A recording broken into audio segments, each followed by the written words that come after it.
미국이 대통령 선거 전에 시장에서 유동성을 회수할 마음이 없구나라고 해석할 수 있어요. 이렇게 많이 올라왔지만 일단 올해까지 봤을 때는 잘 버티지 않을까. 우리나라 지수는 지금 2,900? 3,000? 이 사이에 정도는 최소한 있어야 되는 거거든요. 저평가되어 있는 건가요? 예, 그렇게 있는 거예요. 그럼 지금 삼성전자는 매수해도 괜찮은 가격대라고 보시는 것 같네요. 저는 뭐 충분히 그런 가격이라고 생각을 하고요. 방향을 봤을 때는 지금보다 위쪽을 바라보는 게 저는 개인적인 생각입니다.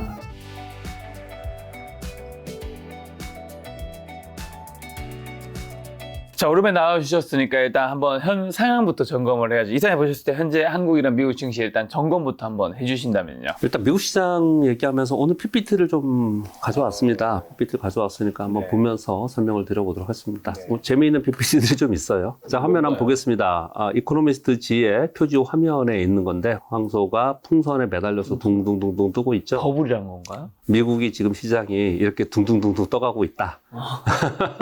도대체 어디까지 올라갈 거냐? 뭐 이런 그림이에요. 근데 또 실제로 왼쪽에 있는 거는 지난번에 미국이 한번 역사적 신고가를 다시 경신하면서 올라갔을 때가 CPI가 좀 괜찮게 나왔고, 그리고 특히 고용지표가 4월 달에 괜찮게 나오고 나서 다시 한번 신고가 났거든요. 4월 고용지표 나오고 나서. 그 전이 왼쪽이고요. 그리고 그 이후가 오른쪽이에요. 다 레벨업이 됐습니다. 잘 보시면 5,600이 메뉴였고 그 전에는 5,500이 고점이었고요. 여기 지금 노란색 표시된 거는 모건 스탠리가 약간 비관적으로 봤었거든요. 4,500 정도로 봤는데 무려 1,000포인트 올렸네요. 5,400, 900포인트 올렸네요. 5,400으로 올렸습니다. 전반적으로 이걸 보면요. 지금 S&P 500 지수가 얼마죠? 5,300포인트 위죠. 지금 이쯤 와 있지 않습니까? 그럼 위로 업사이드를 요만큼 보고 있고요. 아래쪽으로 굉장히 좋지 않게 보는 쪽은 여전히 4,200, 4,300도 보고 있어요. 뭐 최근 들어서 보면은 미국 시장이 이렇게 고금리 계속 가는 상황 속에서 경기가 둔화되고 결국은 시장이 이 버블은 꺼진다 이런 얘기들이 지금 나오고 있고, 그 인구절벽인가 뭐 제목이 인구절벽 맞나요? 그분이 내년 상반기에 폭락 온다 뭐 이렇게까지 얘기를 또 하고 있고 그래요. 근데 아무튼 그냥 뭐 다른 부연 설명보다도 있는 그대로 말씀드리면 지금 미국 시장은 상당히 많이 올라와 있다. 역사적 신고 지수에 있는 상황이니까 이런 말들이 나올 수밖에 없는 거죠. 그다음에 연준의 대차다 지표입니다. 그럼 왜 이렇게 많이 올랐느냐? 결국은 보시면 07년, 08년도에 금융위기였잖아요. 이전에 연준의 대차다 지표가 1조 달러 아래였습니다. 1조 달러 아래 대차대표 채권을 갖고 있다는 건 시장의 유동성이 그 정도뿐이 없었다는 거예요. 그 정도에 풀어놨다는 거예요. 근데 그 이후에 QE 1, 2, 3를 하면서 약 3조 달러 이상을 풀었습니다. 그랬다가 이거를 다시 2018년, 19년도에 다시 회수하는 이런 과정을 겪었죠. 그리고 나서 이걸 회수 계속 쭉 해야 되는데 코로나를 닥쳤다 보니까 그래서 코로나로 인해서 2020년도에 다시 QE를 하면서 대규모로 자금을 풀면서 9조 달러에 육박한 거죠. 그리고 이제 지금은 이걸 좀 줄여나가고 있잖아요. 계속 줄여나가고 있는데 요번에 6월 지난번에 이제 발표하기를 이 규모를 이제 QT를 규모를 줄인다는 얘기예요. 이 줄인다는 건 이제 연준 대처도표를 줄인다는 얘기는 시장에서 유동성을 흡수한다는 얘기죠. 그러면 요게 이만큼 떨어지는 동안에 보면 시장이 약세거든요. 근데 시장은 계속 올라가고 있잖아요. 자, 두 가지로 설명드리겠습니다. 첫 번째, 시장이 이렇게 계속 올라가면서 어디까지 올라가느냐라는 이 기본적인 바탕은 뭐냐? 돈의 힘입니다. 유동성의 힘. 여기부터 여기까지 풀어져 있던 이 돈의 힘이고, 실제로 시장은 여기서부터 여기까지 계속 올랐죠. 계속 강세로 좀 보였습니다. 그래서 이제 시장이 자산 버블이 한번 올 거다, 버블 붕괴가 올 거라고 얘기하는 사람들은 여기서부터 이 시장의 유동성을 제공하면서 쭉 올렸는데, 이제 이게 이 기간으로 봤을 때 벌써 10년이 넘었지 않습니까? 그러니까 이렇게 오랫동안 버블 형성이 된 적이 역사적으로 없었다. 그리고 이렇게 오랫동안 있었기 때문에 만약에 하락할 때도 하락의 폭이 깊을 거다. 이렇게 설명을 좀 하고 있습니다. 이제 그렇게 얘기하는 거는 이제 그 사람들 생각이니까 그렇게 말씀드리고, 그분은 또 2024년도에 올해 폭락한다 그랬어요. 근데 올해 신고지수잖아요. 그러니까 이제 그분들의 의견들은 그냥 그렇다라는 걸 이제 전해드리는 거고요. 전체적으로는 유동성의 힘으로 시장은 상승을 했다. 이렇게 보시면 될 것 같아요. 그런데 QE는 시장의 유동성을 보강하는, 유동성을 부여하는 거고, QT는 줄이는 거잖아요. 근데 사실 줄여왔거든요. 그럼에도 불구하고 시장이 계속 강세를 보이는 것은 연준은 줄였는데 미 재무부에서는 또 계속 채권 발행을 하면서 시장의 유동성을 주고 있어요. 근데 차이점은 뭐냐면요. 과거에 우리가 좀 알아야 될 내용이 있습니다. 과거에 07년, 08년도에 이 돈을 뿌렸을 때는 이거는 시중에 뿌리지 않았어요. 금융권에 있었습니다. 그래서 인플레이션 유발이 안 됐어요. 근데 코로나 때는 돈이 시중에 뿌려졌습니다. 그렇죠. 그래서 인플레이션 유발이 된 거예요. 공급 사이드도 있고 수요 사이드도 있고. 근데 이제 요번에 여기서 연준에서는 줄이고 재무부에서 국채 발행을 하는 것은 지금 금융권 안에서만 풀어지지 외부로 풀어지지는 않고 있어요. 물가 때문에 그렇습니다. 그래서 여전히 미국 시장은 연준에서 대체적표를 줄이고 있지만 미 재무부에서 국채 발행하면서 유동성을 계속 금융권에 주면서 금융권 내부에 유동성이 풍부하게 있다. 그거로 인해서 시장이 계속해서 강하다. 이렇게 보시면 좀 될 것 같아요. 돈의 힘이다. 이렇게 보시면 될 것 같고요. 그런 가운데 이거 우리 시장에 이제 얘기를 하는 건데 지금 미국 시장 말씀을 드렸고요. 우리 시장 얘기하는 건데 올 초 5월 28일 기준으로 전 세계 시장이 신고가 나면서 다 좋았잖아요. 그 1월서부터 1분기에 우리 시장이 상대적으로 안 좋은 핑계를 뭘로 댔냐면 중화권이 좋지 않다. 중국이나 홍콩이 좋지 않다. 이랬어요. 근데 중국, 홍콩도 최근에 많이 올라왔습니다. 굉장히 많이 올라왔어요. 우리 코스피만 상대적으로 약간 그런 모습을 나타내고 있고요. 그런 가운데 이런 얘기를 하죠. 이제 국민연금이 지난번에 5월 31일 날 기금운용회를 했는데 2025년부터 2029년까지 중기 자산 배분해서 올해 투자 비중이 15.4%인데 지금 한 14%뿐이 안 돼요, 비중이. 그런 가운데 5년 뒤에는 약 13%로 축소한다라는 결과를 지금 이번에 자산 배분 전략을 좀 지금 결론적으로 한 것 같아요. 근데 그렇게 얘기한 이유가 위에 보면 국민연금이 자산별 최적 투자 비율을 내부 검토를 했더니 한국 증시 해외 주식보다 수익률이 낮고 변동성은 더 크다. 결국 이 한국 증시는 이대로 가면은 계속 줄이는 게 맞다. 이렇게 얘기 계속 하고 있는 거예요. 그런데 이제 정부 정책은 밸류업 프로그램을 하면서 한국 증시를 좀 살려보려고 계속 하고 있잖아요. 그런 가운데 연기금은 줄여나간다. 이게 지금 계속해서 비판하는 거지 않습니까? 그럼에도 불구하고 연기금은 수익성과 안정성을 고려할 때 이렇게 할 수밖에 없지 않겠냐 이렇게 얘기 좀 하고 있는 거예요. 전반적으로 보면은 뭐 차차 이제 구체적으로 말씀드리겠지만 올해 지금까지 지금 6월이잖아요. 제가 오랜만에 왔지만 여러분 다 아시다시피 올해 전 세계 주요 증시는 다 신고가 내면서 굉장히 좋은 상태에 있었고요. 그 바탕은 유동성인 거고 그런 가운데 AI라는 핵심 키워드가 시장을 끌어올리는 역할을 좀 한 거고요. 그런 가운데 우리 시장은 상대적으로 약한 것은 유동성 측면에서 보면은 우리 시장에서 유동성이 없는 건 아니에요. 그러나 시장의 전체적인 투자 심리가 우리 시장은 어려워, 쉽지 않아. 우리 시장에서 수익 내기가 쉽지 않아. 라는 시장 심리가 지금 팽배해 있잖아요. 그러다 보니까 공격적으로 우리 시장에 들어와서 적극적으로 들어와서 자신 있게 좀 투자할 수 있는 상황이 아니고 그 안에 있는 자금마저도 빠져나가는 자금이 꽤 있다라는 거예요. 그 빠져나가는 자금이라 하면 일단 개인 투자들 계속 팔잖아요. 개인 투자들이 팔면서 미국으로 지금 향하고 있는 그런 상황인 거고 국내 기관 투자가들은 어땠을까요? 국내 기관 투자가들도 올해 내내 팔고 있어요. 연기금도 올해 내내 계속 팔고 있습니다. 지금 최근 들어서 올해 들어서 외국인들 한 20조 정도 들어왔죠. 패시브로 들어온 거고요. 그거는 일부 뭐 삼성전자, 현대차나 일부 이제 종목에 들어온 거고 전체적인 시장에서 시장의 유동성을 볼 때 시장 안에서 움직이는 유동성에서 우리 시장은 빠져나가고 미국은 오히려 우리 시장에서 들어간 만큼도 더 늘어난 거 아니에요. 그러니까 유동성의 힘이 그쪽은 더 있는 거고 우리는 더 약한 거고 그렇게 유동성으로 보시면 될 것 같고 또 하나는 미국은 AI라는 필두로 해서 AI 선두로 새로운 시대를 갖는 그런 기업이 확실하게 있잖아요. 우리나라는 그런 기업이 어떤 거라고 할 수 있나요? SK 하이닉스요? 한미반도체요? 물론 그들이 그 효과를 이루면서 두 종목 다, 두 기업 다 역사 신고를 내긴 했죠. 그러나 선두에 있는 게 아니잖아요. 그렇죠. 그냥 밴더인 것 뿐이에요. 밸류 차이 밑에 밑에 있는 거 밴더인 것 뿐이에요. 그러니까 우리 시장은 뒤처질 수밖에 없는 그런 상황이 좀 됐다. 이렇게 볼 수밖에 없는 게 지금 현실이고요. 이 상황 속에서 그러면 우리는 또 어떻게 움직일까는 뭐 또 차차 말씀을 나누시죠. 그럼 말씀하신 유동성이라는 측면에서 이제 연준에서 이제 하반기에는 금리 인하 할 거라고 많은 분들이 생각하시잖아요. 네네. 이제 이사님은 금리 인하 언제쯤 생각하시고 이제 금리 인하를 하게 되면 이제 유동성이 다시 풀리고 그런 쪽 아닌가요? 금리가 쉽게 얘기하면 안 됩니다. 그거 일단 먼저 말씀을 드려볼게요. 일단 이 화면 다 볼까요? 재밌는 화면입니다.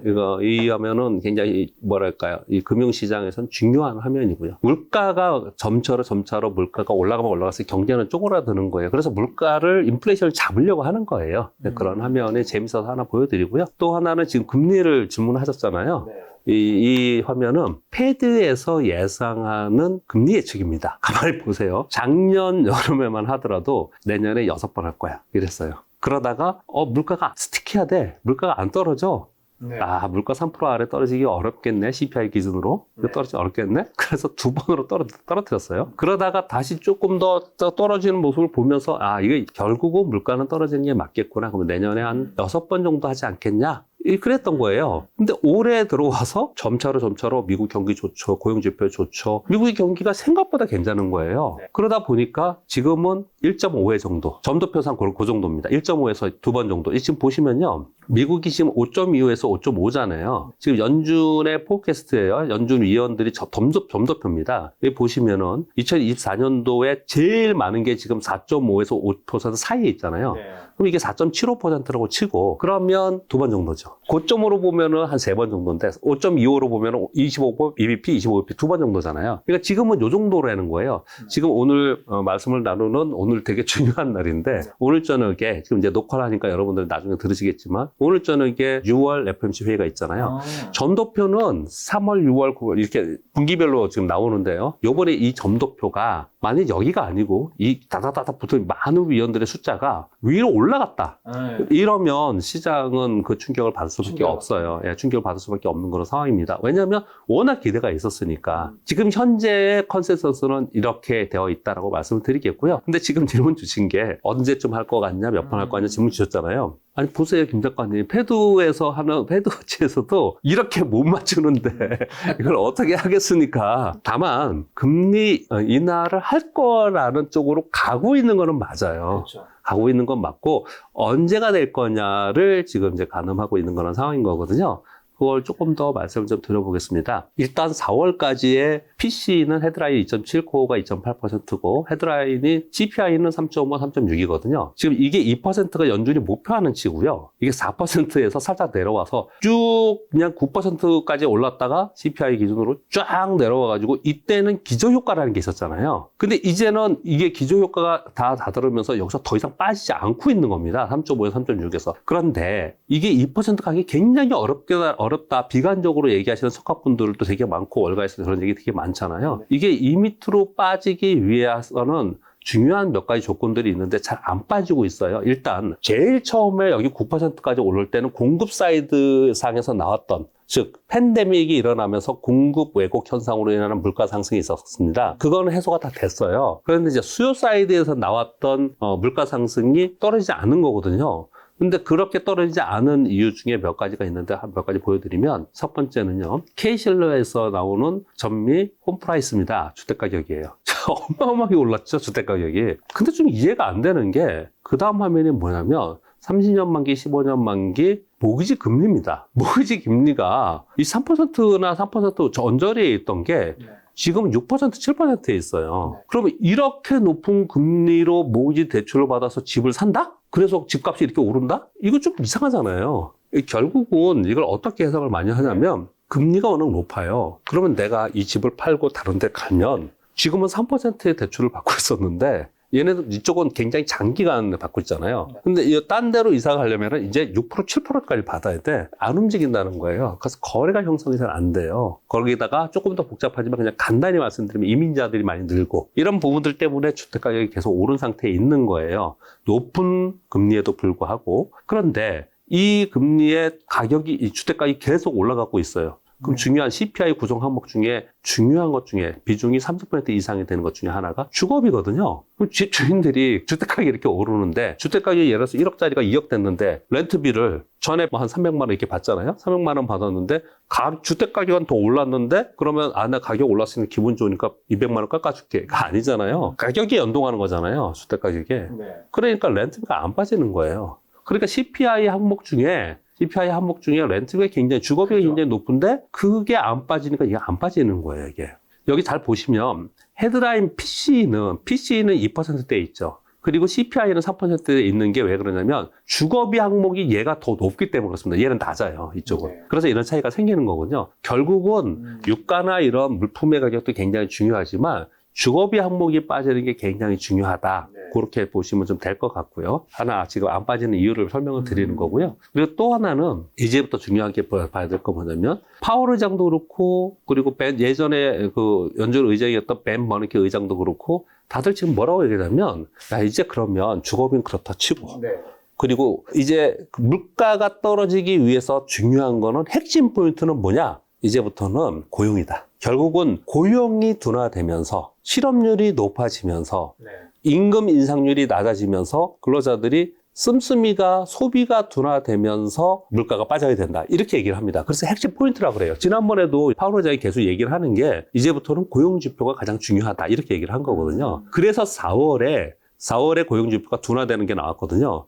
그래서 4월 그날 미국 시장이 폭등하면서 다시 역사상 신고가를 찍은 거예요. 근데 이번 5월에는 애매하게 나왔거든요. 이번 5월에는 임금 인상률도 높아졌고 고용도 좋아졌어요. 그런데 실업률은 3.9%에서 4%로 높아졌거든요. 그러니까 이거 좀 더 두고 봐야 되지 않겠냐? 서로 좀 엇갈리는 해석을 하고 있습니다. 그러나 지금 화면 보시는 거는 비농업 고용자 수의 숫자의 추이입니다. 이거 추이예요. 전체적으로 추이거든요. 이걸 보면은 둔화되고 있는 건 분명히 맞아요. 둔화되고 있는 상황인 거거든요. 그렇게 봤을 때 전체적으로 고용이 둔화되면서 만약에 임금이 줄어드는 그런 상황이 좀 되면은 이 두 번째 화면은 뭐냐면 맨하임 중고차 가격입니다. 중고차 가격도 고점을 찍고 빠지고 있잖아요. 그래서 이런 것들을 봤을 때는 결국은 이제 물가가 좀 둔화되는 추세로 가겠구나 이렇게 볼 수 있는 거고요. 그리고 물가의 중요한 것 중에 하나가 또 WTI 유가잖아요. 유가의 장기 추세를 보면은 100달러 위에 있을 때도 꽤 많았고요. 또 일시적으로 전쟁이 일어나거나 이럴 때 이런 일이 벌어지지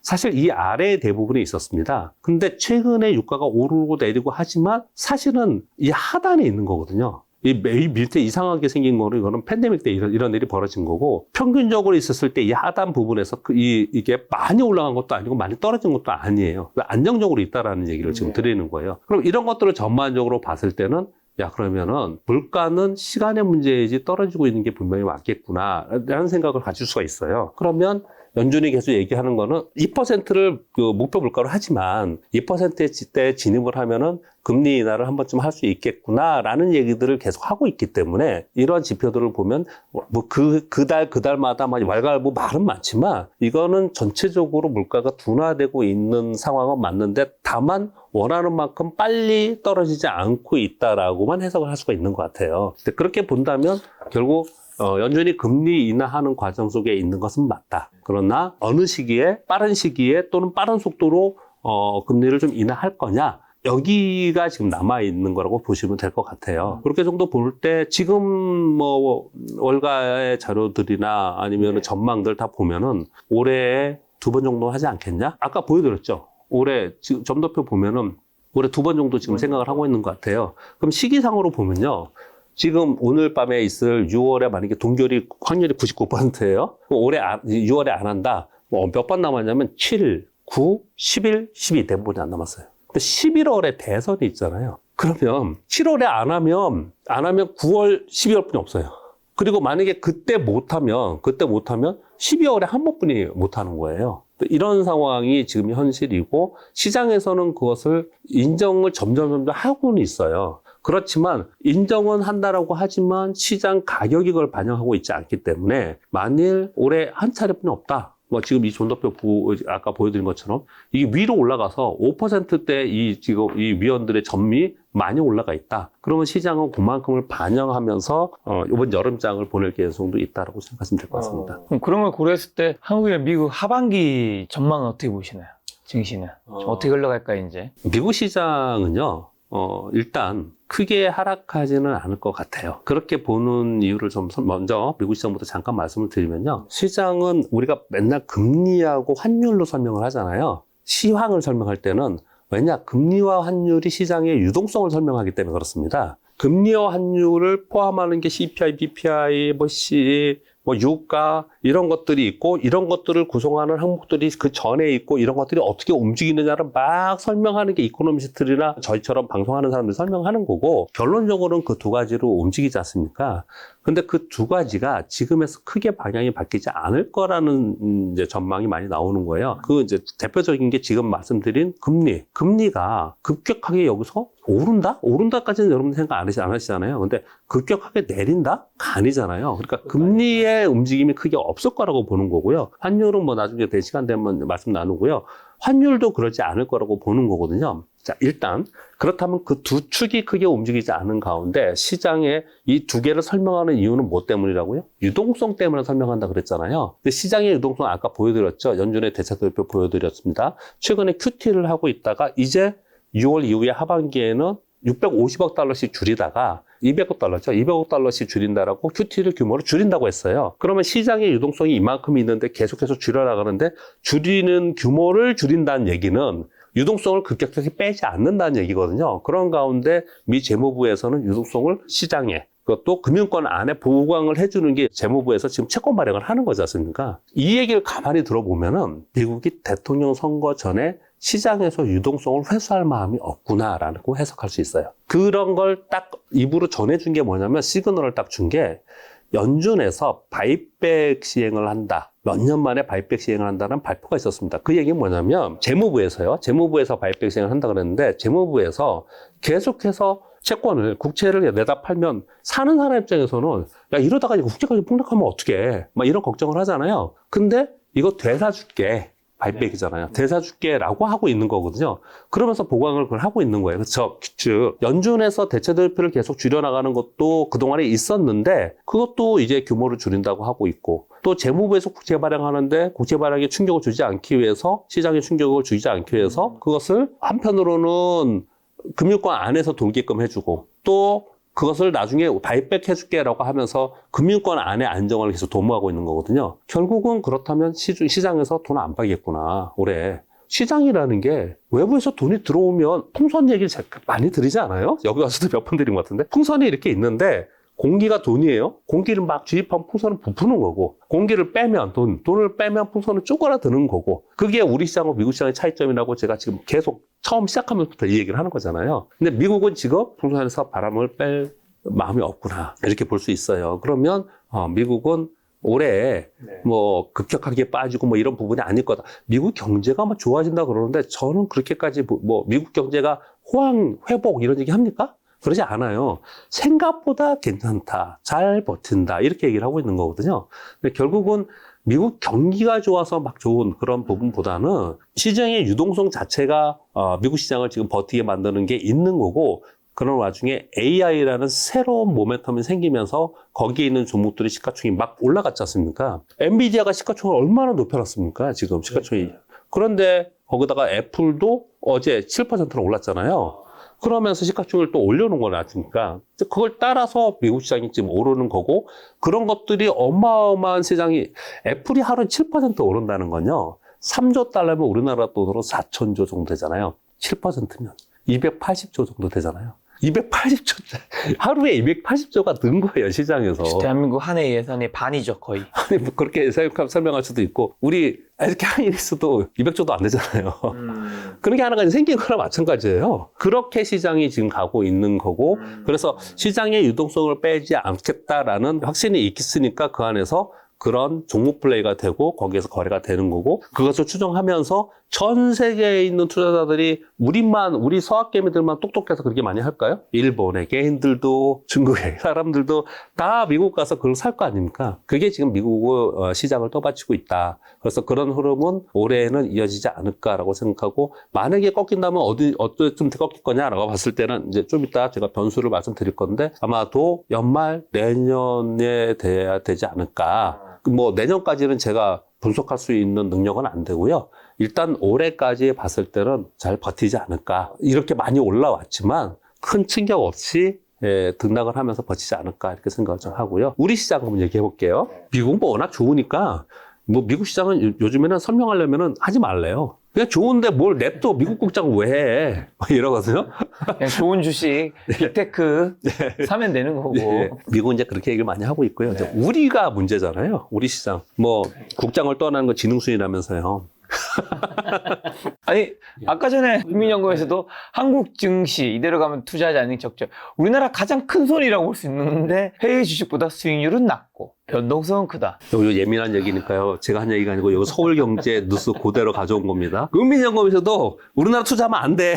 그리고 큰 손이 이렇게 빠져나가는 거는 당연히 이 우리나라 한국 증시의 유동성이 빠져나간다고, 약간이라도 빠져나간다고 볼 수 있는 거잖아요. 우리 시장이 그런 겁니다, 지금요. 네, 우리 시장이 그런 거예요. 아주 굉장히 비관적이지 않습니까? 우리 시장에 대한 전망이. 그런데 우리나라 시장이 그렇게 비관적인 상황이냐? 이거는 사람들의 심리가 비관적이지만 실제로 그렇게 비관적인 상황이냐를 지금부터 한번 말씀드려볼게요. 네. 자, 화면 한번 볼게요. 이거 뭐냐면 되게 여러분들이 일반적으로 아는 겁니다. 이게 EPS예요. 이익을 얘기하는 겁니다. 이익을 시장은 선반영하면서 먼저 움직입니다. 이익이 늘어나면 더 많이 뜨고 빠질 것 같으면 더 많이 빠지고 그렇죠. 이런 게 이제 주식시장이잖아요. 그러면 우리 많은 애널리스트 분들이 얘기하는 게 이거잖아요. 이익을 따지는 거잖아요. 네. 이익의 규모를. 그럼 그 다음에 한번 볼게요.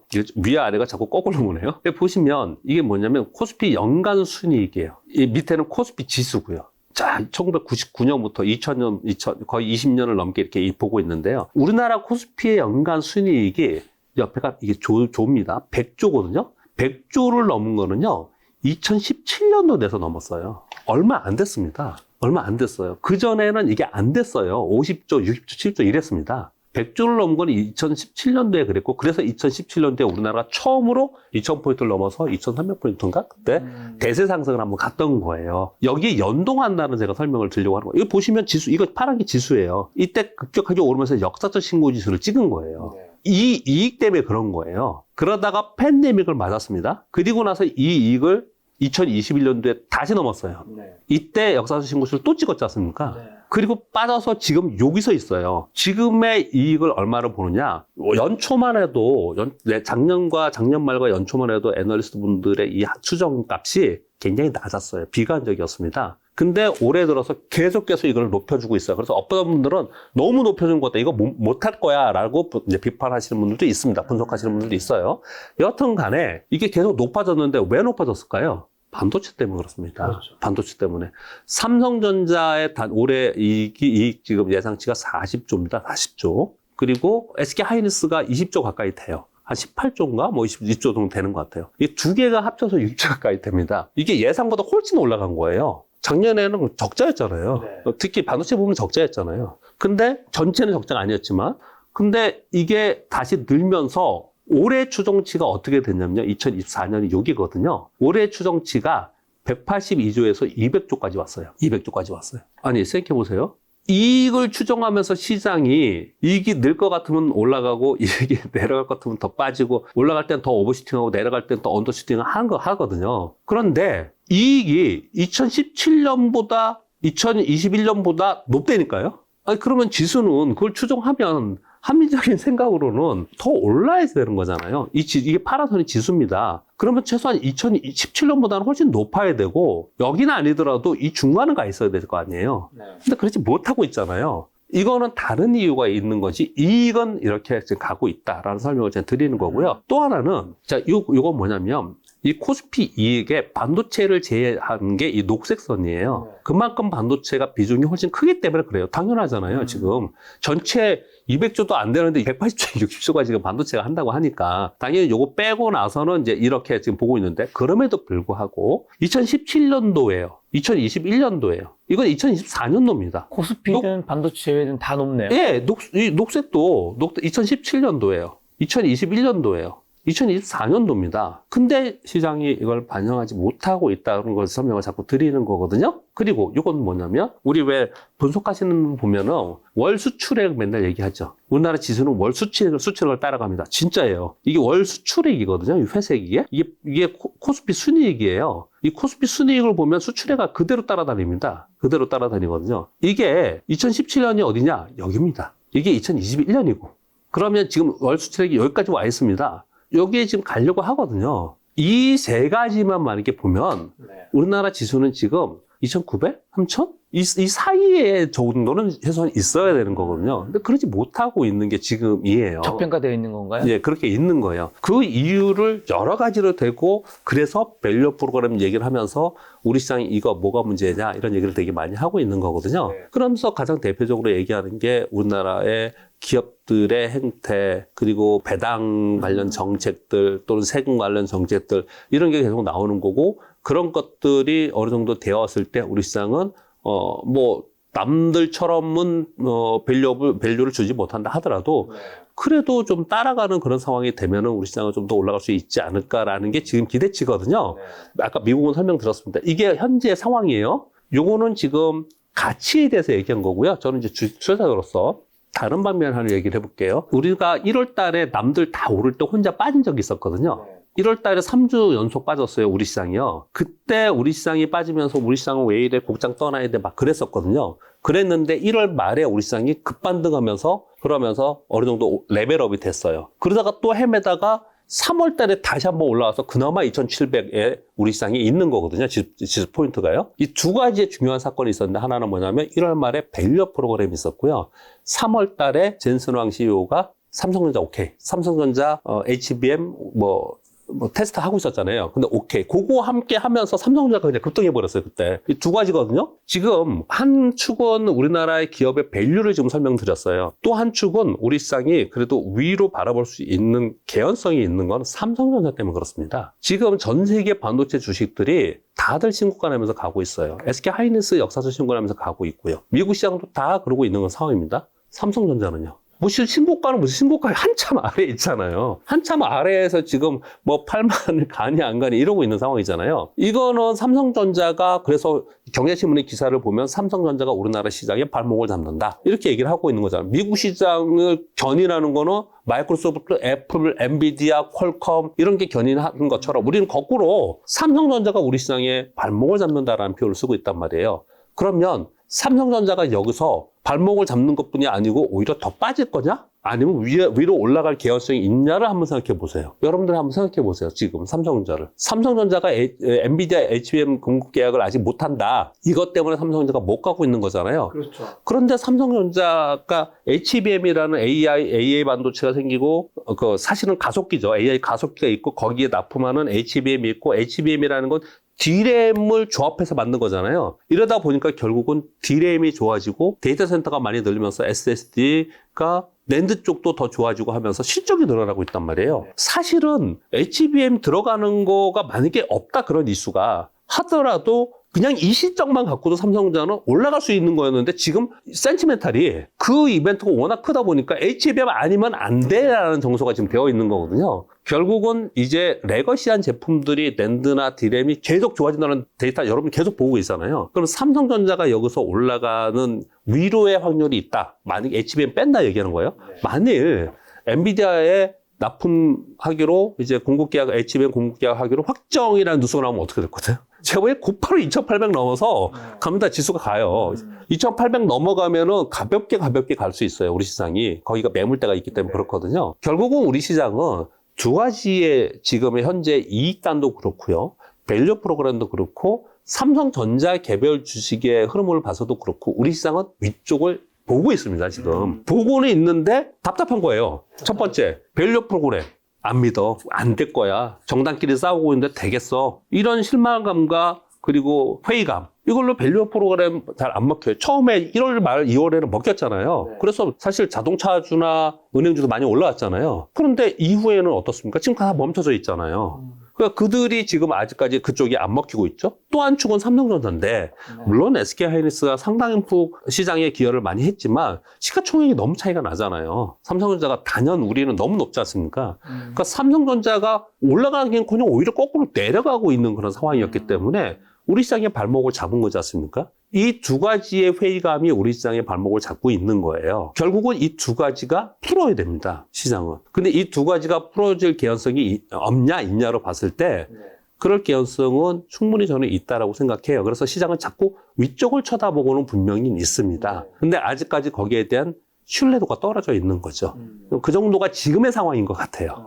그게 어떻게 될 건지는 또 이제 같이 말씀 나누시죠. 말씀하신 삼성전자 노조 첫 파업에 투자 심리 위축되는 것도 있고 주요 글로벌 IBS 인공지능 추천주 명단에서도 빠졌고 그래서 엔비디아 납품 테스트에서 삼성전자 뭐 탈락했다 보도가 나오기도 했고 또 젠슨항은 아니다 긍정적 검토하고 있다 뭐 이런 얘기도 같이 혼재하고 있는데 그럼 지금 삼성전자는 뭐 매수해도 괜찮은 가격대라고 보시는 것 같네요. 이사님은? 저는 뭐 충분히 그런 가격이라고 생각을 하고요. 그리고 해야 된다고 생각을 차트로도 그렇고 여러 가지로 뭐 수급상도 그렇고 그렇게 저는 보고는 있는데요. 지금 말씀 주시는 삼성전자에 대한 지금 노이즈 또는 나쁜 뉴스들이 좀 있었잖아요. 근데 그런 거 하나하나가 삼성전자를 못 가게 하는 이유는 분명히 맞습니다. 뭐 노조 얘기도 그렇고 외국인들은 노조가 세지면 되게 싫어해요. 외국인들 안 좋아하시죠? 외국인들은 안 좋아합니다. 옛날에 현대차 고생 많이 했어요. 그래서요. 그런 부분도 분명히 있고 그리고 HBM 못 들어가는 부분들 이런 부분들이 있고 뭐 전순왕 CEO가 삼성전자 테스트하고 있어. 여전히 테스트하고 있어서 우리가 뭐 안 된다고 우리가 버린 건 아니야. 이런 얘기 하니까 또 반동 주고 좀 슬프지 않습니까? 그러니까. 네, 슬픈 현실이 되어 버렸습니다. 그런 얘기하면 우리 2박 3일 얘기해야 되니까 뭐 그런 얘기는 전체 우리나라 산업에 대해서 얘기할 부분은 아니고요. 일단 삼성전자의 그런 부분들을 보면 그걸 또 거꾸로 생각을 좀 해봐야 돼요. 삼성전자가 그걸 해내지 못했고 또 엔비디아 입맛에 맞게끔 만들어지지 못했고 수율이 안 나오고 한 부분 그리고 결국은 그 타이밍을 놓쳤을 때 삼성전자에게는 기회가 없을 수 있다는 부분은 맞습니다. 현실이에요. 그거는 현실이 맞습니다. 그러나 삼성전자가 만약에 그것만 한 회사였으면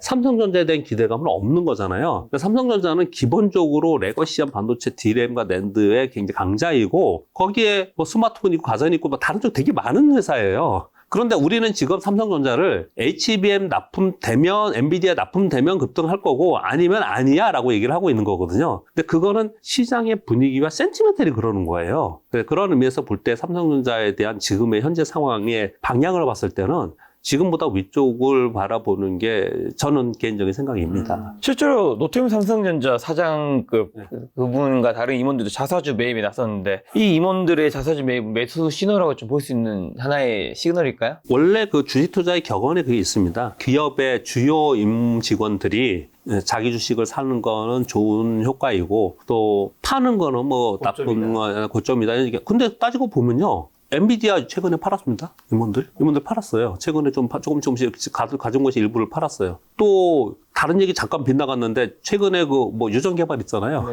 그 유전 개발하면서 제일 많이 뜬 게 가스공사인가? 그렇잖아요. 한국가스공사. 가스공사 임원들 자기 주식 다 팔았습니다. 다는 아니지만 몇 명이. 그러면 주가는 그러면 거기서 끝이냐? 엔비디아가 임원 몇 명이 자기네 주식도 일부 팔았다고 끝이라고 하지 않잖아요.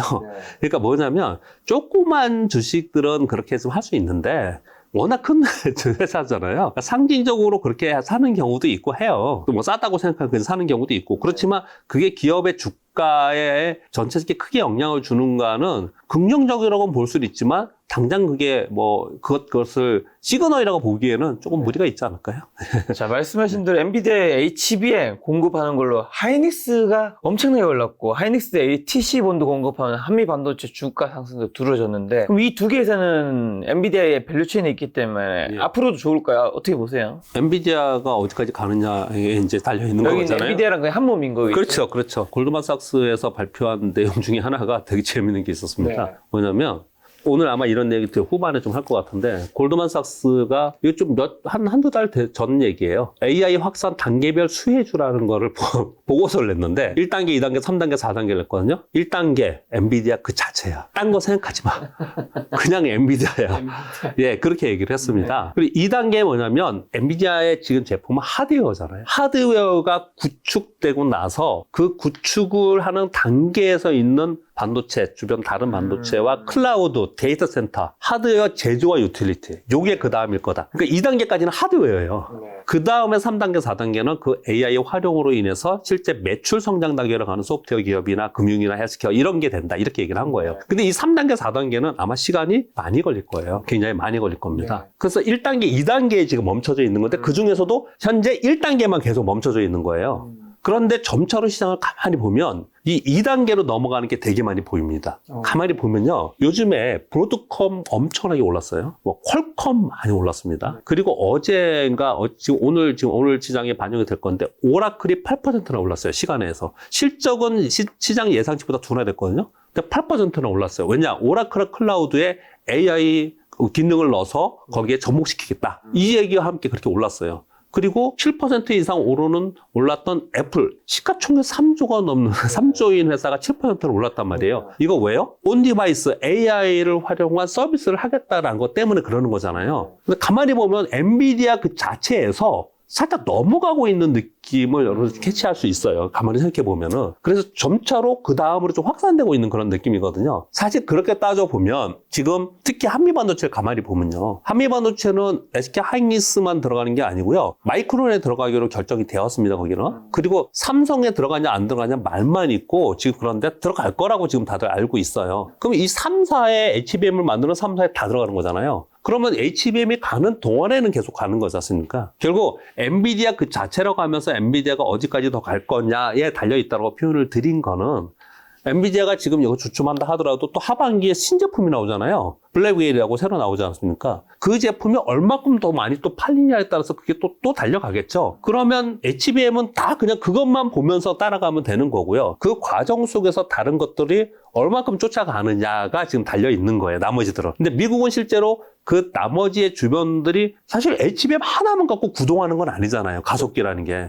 그래서 같이 움직이고 있는 거거든요. 근데 그런 부분에 우리나라 기업이 어디가 포함되어지고 어떻게 가느냐가 지금의 상황이라고 보시면 될 것 같아요. 그래서 SK 하이닉스와 뭐 한미반도체 이런 것도 또 하나가 뭐냐면은 PSK 홀딩스 뭐 그것도 거기에 그 대열이 껴 있는 거거든요. 이제 이런 종목은 엔비디아 흐름 그 자체로 보시면 될 것 같아요. 만약에 엔비디아가 어느 날 특별히 급격하게 하락하는 날이 생긴다. 그럼 영향 크게 받을 거예요. 그렇죠. 근데 그렇지 않다면 그것 그대로 쫓아가면 되는데 엔비디아는 워낙 많은 뉴스가 나오고 여러분 다 보시고 계시잖아요. 그러니까 그 흐름만 쫓아가시면 되지 않을까 싶어요. 말씀하신 엔비디아 주가가 10대1 액면 분할 후에 지금 $120쯤인데 앞으로 어떻게 될까 엔비디아 그 자체에 오늘 뉴스가 있던데 제가 내일 방송하려고 거기다 그걸 어떻게 적어놨는데 제가 정확한 이름은 모르겠는데 이름이 하도 어렵더라고요. 근데 어디 아마 운용사 같은데 운용사 CIO가 이제 얘기를 하기를 엔비디아 내년에 $5조 간다. 시가총액 1위 할 거다. 이렇게 분석하는 쪽도 있어요. 이유를 쭉 설명을 했는데 성공 그 $5조 가냐 아니면 꺾이냐의 판단 여부는 블랙웰에 달려있다. 지금 아까 말씀드린 대로. 올 하반기에 지금 빅테크들이 지금 젠순왕이 계속 얘기하는 게 줄 서 있다 그러잖아요. 이거 블랙웰 달라고.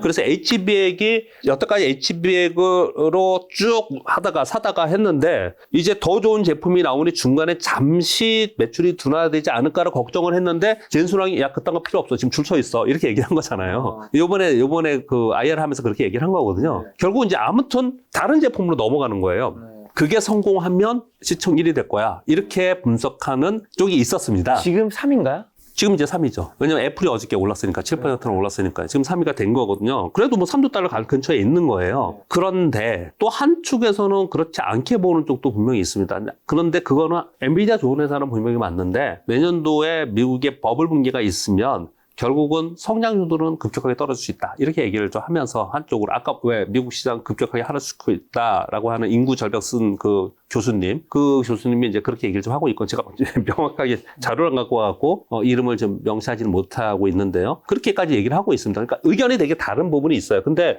엔비디아에 대해서 분명히 좋게 얘기를 하고 있고 그 성장성에서 얘기를 하고 있는데 그 핵심 포인트는 하반기에 판매가 될 블랙웰을 얼마나 많이 빅테크 기업들이 사가지고 갈 거냐, 수요가 얼마큼 있느냐 이렇게 얘기를 좀 하고 있는 거고요. 근데 그 의심을 지금 아무도 안 해요. 왜냐하면 젠순왕 CEO가 야 내년 내후년까지 좀 줄 서 있어. 그리고 그것을 검증해주고 있는 데가 있습니다. 어디냐면요. TSMC예요. TSMC가 지금 2026년까지 공장 풀 가동해도 공급 부족이라는 거잖아요. 그래서 지금 특히 3나노 공장을 3배 생산 라인을 늘리고 5나노에 있던 것도 3나노로 일부 바꾸고 그래도 공급 부족이다 이렇게 얘기를 하고 있거든요. 그 얘기는 무슨 얘기냐면 TSMC는 엔비디아에서 엔비디아 것만 하는 건 아니지만 애플 것도 만들고 다 하지만 AMD 것도 만들고 다 하지만 엔비디아에서 주문한 것들을 만들어줘야 되는 거잖아요. 근데 만들어주는 공장에서 2026년까지 공급 부족이래. 우리 100% 돌려도 안 된대. 이 얘기는 그만큼 소요가 있다는 거잖아요. 근데 그렇게 지금 생각을 하면서 엔비디아가 달리고 있고 그리고 그거 만약에 그렇게 간다면 그 이익을 따져보면 엔비디아가 고평가냐? 그렇지 않다라는 논리가 지금 엔비디아를 이렇게 굳건하게 가고 있는 거라고 생각을 합니다. 그래서 그건 의심의 여지가 없는 게 지금 현실인데 두 가지를 좀 감안은 해야 될 것 같아요. 하나는 시장입니다. 시장이 고점을 찍고 내려가는 상황에서 이런 일이 벌어질까요? 시장이 좋기 때문에 또 이런 일이 벌어지는 거예요. 왜냐하면 주식시장은 돈으로 움직이는 겁니다. 돈의 흐름으로. 그러니까 시장은 항상 봐야 됩니다. 우리가 실수하는 것 중에 하나가 뭐냐면 어떤 종목을 갖고 있는데 그 종목이 너무너무 좋아요. 2배, 3배, 4배 계속 올라가서 이 종목이 앞으로 몇 년 동안 계속 좋대요. 근데 시장이 꺾이는데 이 기업은 여전히 좋다고 하거든요. 그래서 시장이 꺾이는데 이 기업은 좋아 그러면서 계속 갖고 있으면서 같이 떨어지는 경우도 있거든요. 그러니까 그렇게 갖고 있지 말라는 표현을 드리는 게 아니고 주가 움직임은 시장에 영향을 받을 수밖에 없다라는 게 한 가지인 거고요. 두 번째는 엔비디아가 너무 독점적이잖아요. 그래서 미국 정부나 그리고 다른 빅테크 기업들이 이 독점적인 지금 현재 상황을 그냥 두고 지금 당장은 이럴 수밖에 없지만 그냥 두지 않을 가능성이 되게 높습니다. 그런 게 어떤 게 나오는지 보도를 보면서 뉴스를 좀 보면서 조금씩 우리가 체크를 할 필요가 있다. 그 정도 생각을 좀 하고 있습니다. 근데 애플 아까 전에 말씀해 주신 게 어젠가 뭐 60% 올랐잖아요. 네. 애플이 얼마 전까지만 해도 애플이 AI 관련해서 네. 뭔가 되게 뒤처졌다. 네, 네. 그래서 애플이 약간 좀 밀리고 있었는데 최근에 애플이 신고가 찍고 하는 건 어떤 것 지금 이 말씀하신 2단계 가고 있기 때문인 건가요? 이제 그거 설명도 좀 드려볼게요. 네. 일단 애플이 이번에 전 세계 그 개발자 회의 하기 전에 애플이 무려 8일 동안 올랐어요. 근데 왜 시장에서 회자가 안 됐냐? 0.5%, 0.3%. 엔비디아처럼 막 5%, 10%씩 이게 아니고 그런 식으로 움직였어요. 그래서 애플이 역사적 신고 가격이 199달러였거든요. 근데 192달러에서 197달러까지 야금야금 이렇게 갔었어요. 그러면서 개발자 회의 한 첫날, 그러니까 오늘 끝난 시장 말고 어제 끝난 시장에서 마이너스 2% 가까이 빠졌어요. 1.9%인가? 206달러네요. 네. 네, 지금 206달러예요. 6월 10일에 1.9% 빠지고 1.9% 빠졌죠. 11일에 6.7% 올랐어요. 되게 웃긴 게 뭐냐면 그 설명을 좀 들어볼게요. 1.9% 빠진 날 분석을 다들 뭐라고 했냐면 역시 기대가 너무 높았는지 모르지만 혁신은 없었어. 발표한 거 보니까 별거 없더라 이러면서 빠졌다라는 거예요. 그날 그래서 뭐 보고서들도 보고 그리고 그걸 어떻게 얘기하는지 유튜브 몇 개를 보고 그랬어요. 그랬더니 또 똑같은 목소리로 애플의 혁신 없다고 막 비판하더라고요. 그거는 전체적인 흐름을 좀 이해 못했어 그랬을 거라고 저는 생각을 하거든요. 그리고 나서 오늘 아침에 끝난 시장에서는 7% 이상 급등했어요. 그러면 어제는 혁신이 없고 오늘 혁신이 있었나요? 이런 건 아니잖아요. 해석의 차이인가요? 네. 그래서 저는 그걸 어떻게 생각하냐면요. 요걸 먼저 읽어드릴게요. 몇 개월 전에 있었던 메리츠증권의 보고서인데요. IT 섹터는 하반기에는 소비에 관심으로 갈 가능성이 있다. 상반기에는 AI 생산 기반을 마련했다면, 즉 하드웨어 쪽으로 갔다면 온 디바이스 AI로 본격적으로 소비의 시작이 될 가능성이 있다. 제가 아까 좀 전에 이거 설명드리면서 굉장히 이건 시간이 많이 걸린다 그랬어요. 그런데 일단 요걸 다 보여드리고 말씀드릴게요. 읽어드리고. 특히 애플 개발자 회의 후 AI 기능 탑재 아이폰 출시는 중요한 전환점이 될 거다. 이렇게 표현을 했고요. 또 온 디바이스 AI PC 시대는 패권 경제가 본격화되는데 결국 AI 반도체 탑재로 인해서 인터넷 연결 없이도 자체적인 AI 기능을 구동하는 PC 시대, 스마트폰 시대가 되면서 결국은 워싱턴 포스트지의 요 빨간 글씨를 읽어드리겠습니다. 글로벌 최대 PC 운영체제를 소유한 마이크로소프트가 AI PC를 출시하면서 사람들은 일상에서 좋으나 싫으나 이제 생성형 AI와 상호작용하게 되었다. 이런 표현을 쓰는 거거든요. 이 흐름이 어떤 흐름이냐면 왜 그동안에 애플 개발자가 했을 때 맨날 혁신이 없고 카메라만 뭐 해상도가 높아졌다, 카메라 위치만 바뀌었다 이런 얘기만 하고 혁신이 없었다는 게 왜 그러냐? 애플은요. 하드웨어만 가지고 하드웨어를 혁신하는 기업이 아니에요. 하드웨어는 어떤 스마트폰이 없다가 스마트폰이 생겼을 때는 새로운 혁신이 있었지만 지금은 그런 게 아니란 말이에요.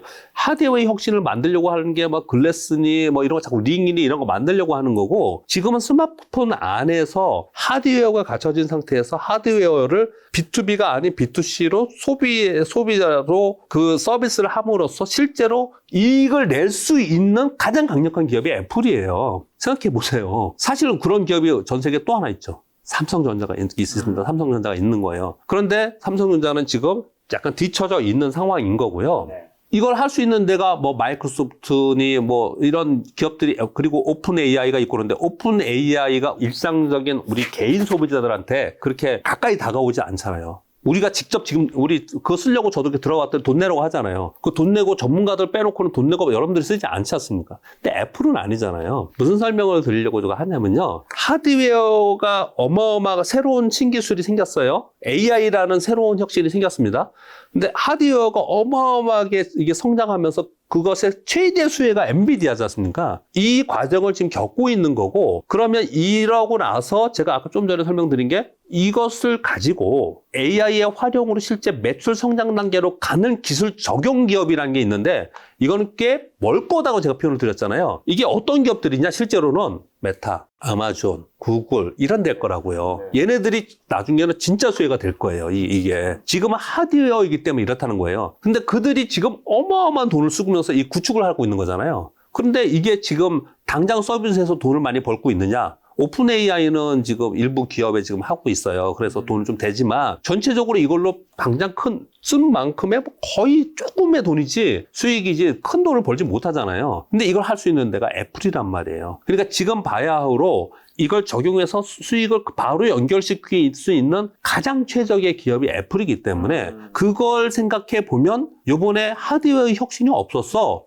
라고 하지만 이 기술을 적용해서 진짜로 돈을 벌 수 있는 기업을 손꼽아 본다면 애플의 그 저력은 우리가 생각해야 된다는 거죠. 그런 흐름이 시장에 있는 거예요. 그래서 그걸 가지고 이제 IB에 있는 월가 IB들이 그래 이런 부분이면은 애플은 더 성장할 수 있어. 애플 아이폰 6 더 인기 있고 더 많이 팔릴 수 있어. 그러면서 더 오는 거거든요. 그래서 엔비디아와 애플은 관점이 다르다. 그 얘기를 꼭 드리고 싶어요. 관점이 되게 다른 부분이다. 네, 그렇게 좀 말씀드리고 싶습니다. 자, 그럼 지금 애플, 엔비디아, 메타, 아마존, 구글 얘기도 나왔는데 M7 종목들, 미국 빅테크 주식이 지금 사도 괜찮은 주식은 뭘까요?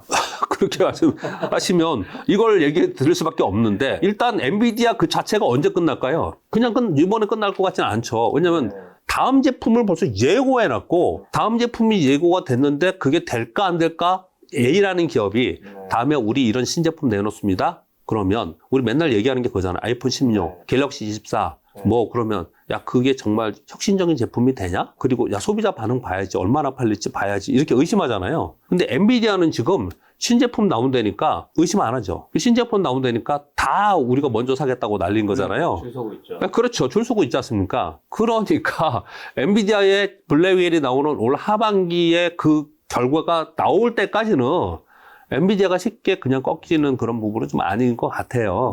그러니까 엔비디아 그 자체로 트레이딩 하는 부분에 대해서는 여전히 유효하지 않을까라는 생각을 하고요. 근데 나는 엔비디아, 이렇게 오르면 나 엔비디아 못하겠어. 이러신 분들도 있긴 있을 거 아닙니까? 근데 실제로 그 다음 단계에서 많이 올라가는 거는 요즘 가만히 보시면 어떤 게 진짜 많이 올라갔냐면 퀄컴도 많이 올라갔고 브로드컴도 많이 올라갔고요. 그리고 엔비디아나 아니면 데이터 센터에 제공하는 변압기 업체도 엄청나게 올랐고 2배, 3배씩 올랐어요. 주가는 훨씬 많이 올랐어요. 배수로 따지면 주가 그 상승 기울기로 따지면은 그런 기업들이 하나씩 지금 오르고 있다라는 거예요. 그래서 그런 데를 연관되어 있는 연계 기업들 있잖아요. 데이터 센터에 들어가는 연계 기업들에 투자하는 거는 굉장히 좋은 방법이라고 생각을 해요. 그리고 나서 이제 서비스 업체에 가야 되는 건데 이걸 쉽게 설명을 우리 다 아는 걸로 한번 설명을 드려볼게요. 우리나라의 온라인 거래가 1998년 가을에 됐습니다. 우리가 1998년 10월에 저 중공사 직원으로 있었는데 지수가 266포인트였어요. 1000에서 266까지 가고 그리고 나서 곧바로 IT 버블이라는 걸 만들어내면서 곧바로 1000포인트까지 올라가고 그랬는데 그리고 나서 IT 버블 붕괴가 생겼잖아요. 그때 1998년, 1999년도에 뭘 IT의 버블이라고 생기면서 IT 혁명이 뭐였습니까? 인터넷이었어요. 인터넷. 그러면서 인터넷을 적용한 기술을 뭐 한다 하는 기업들이 막 100배씩 오르고 그러다가 사라진 기업도 많고 망한 기업도 많고 아직 있지만 유명무실한 기업도 많지만 그때 그 기술을 이용해서 살아남은 기업들 그리고 그 기술을 이용해서 진짜 성장한 기업들은 인터넷의 기술을 가진 기업이 아닌 그것을 이용한 기업들 뭐예요? 애플이요. 스마트폰이 인터넷 없이 어떻게 됩니까? 아마존이요. 메타요. 이런 데들은 전부 다 지금 우리가 하고 있는 유튜브 이거 다 인터넷 기술의 그 바탕으로 간 거잖아요. 그 바탕으로 해서 오늘에 온 거지 않습니까? 근데 이제 그게 20년이 지났지 않습니까? 가만히 생각해 보면 저번에 와서도 제가 그런 방송 한번 오랜만에 왔죠. 그런 드린 것 같은데 애플이든 아마존이든 페이스북이든 이들을 가만히 보면 새로운 성장 동력이 마땅치 않았어요. 새로운 성장 동력이 뭔가 새로운 혁신적인 성장 동력이 있는 게 아니에요. 맨날 아마존 그게 그거고 다 그랬단 말이에요. 그랬는데 이제 AI가 생긴 거란 말이에요. 새로운 성장 능력이 확실히 생긴 거잖아요. 그 하드웨어가 지금 어마어마하게 올해 이 열풍인 거고, 저는 비슷하다고 생각해요. 인터넷의 열풍 후에 그것으로 인한 향후의 기업들이 있는 것처럼 결국은 이 하드웨어 구축이 끝나고 난 어느 시점이 되면, 물론 중간에 캐즘이 있을 수 있습니다. 늘 얘기하는 캐즘이 이제 여러분 다 아시죠? 과거에는 캐즘을 막 설명하고 그랬는데 설명 안 드려도 돼요. 워낙 많이 아시니까. 캐즘이 중간에 있을 수는 있겠지만 그 캐즘을 지나고 나서 실질적으로 이 AI로 인한 진짜 돈을 버는 기업들,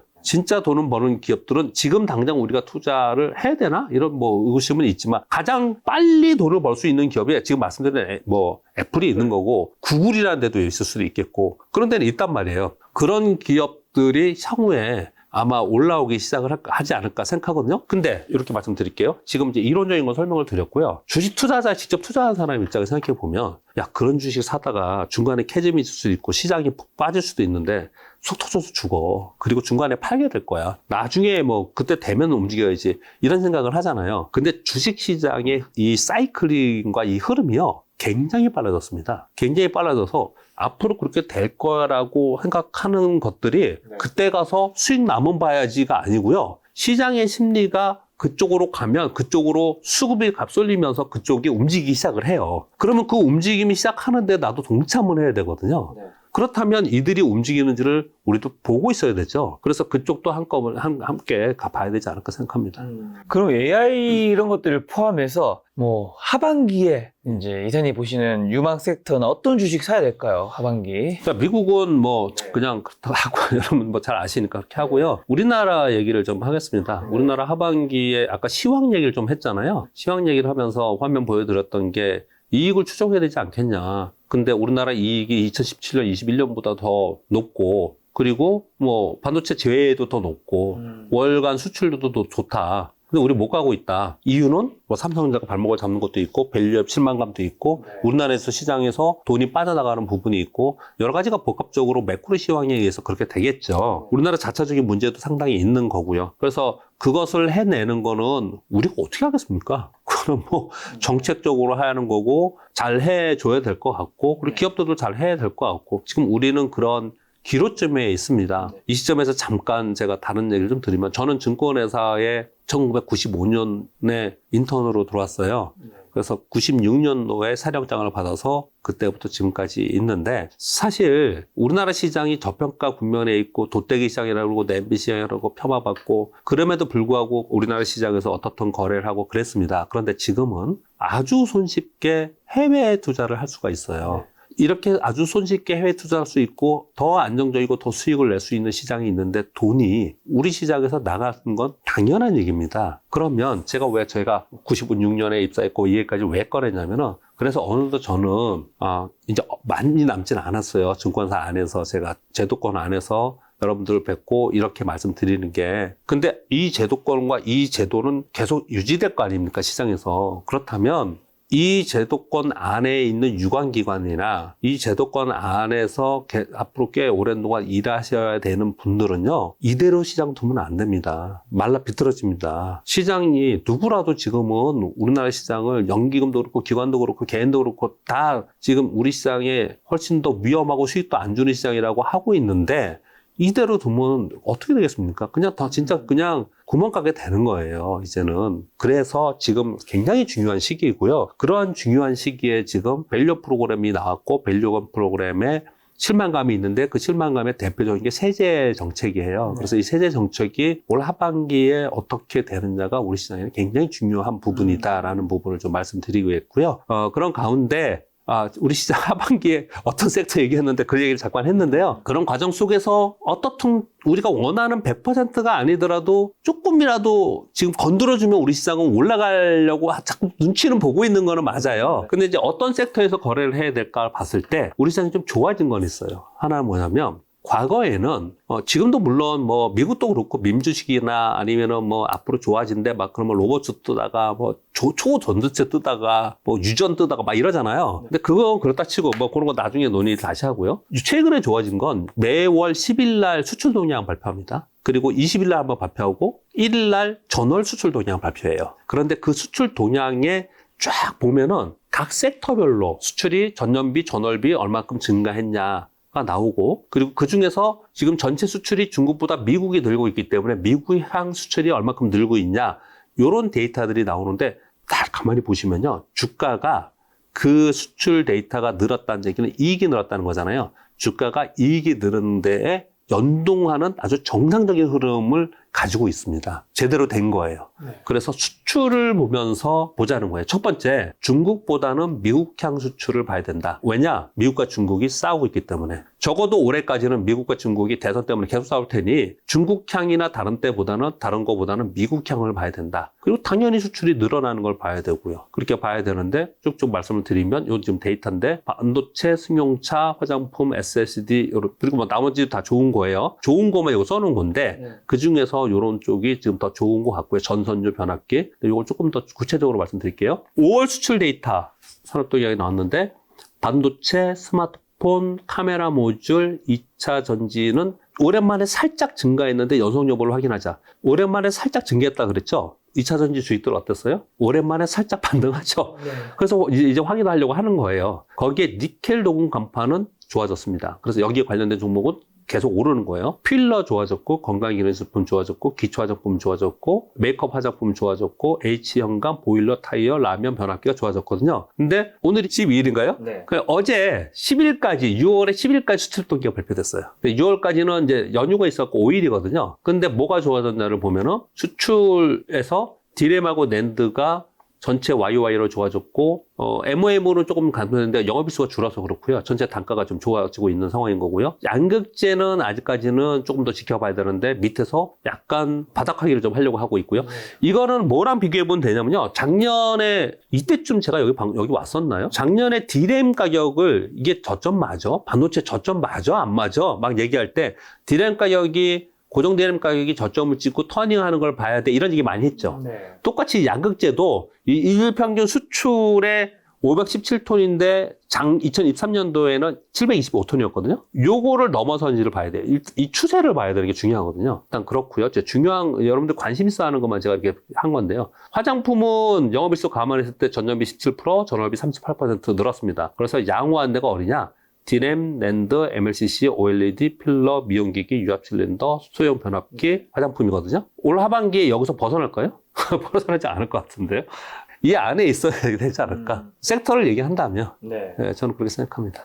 실제로 윤석열 대통령이 보니까 리창 중국 총리만서 한중 FTA 2단계 협상 재계약을 합의하시면서 한중 정상회담이 중국의 한한령이 해제될 수 있다는 기대감 때문에 수혜받는 업종, 화장품, 엔터, 콘텐츠 섹터 좋을 거라 얘기하시는 분들 좀 있더라고요. 근데 화장품은요, 요번에 그런 얘기가 나오기 전부터 좋았잖아요. 네. 그리고 확실하게 차별화를 시장에서 알려줬지 않습니까? 미국 향, 그리고 스킨케어, 선크림, 이런 쪽에 있는 쪽이만 주가가 먼저 움직였습니다. 신고가 나는 쪽은 그쪽인 거고요. 아직도 레거시한 화장품이거나 아니면은 고가 화장품이거나 아니면 중국향 화장품은 아직 신고가 아니에요. 저 밑에서 올라왔을 뿐이에요. 차이가 확실합니다. 그러니까 그냥 키워드를 미국향, 그리고 수출 레이트가 높은 거, 그리고 미국의 비중이 높은 거, 그리고 그 중에서 고가 제품보다는 중저가 스킨케어 제품, 그거가 제일 높은 거예요.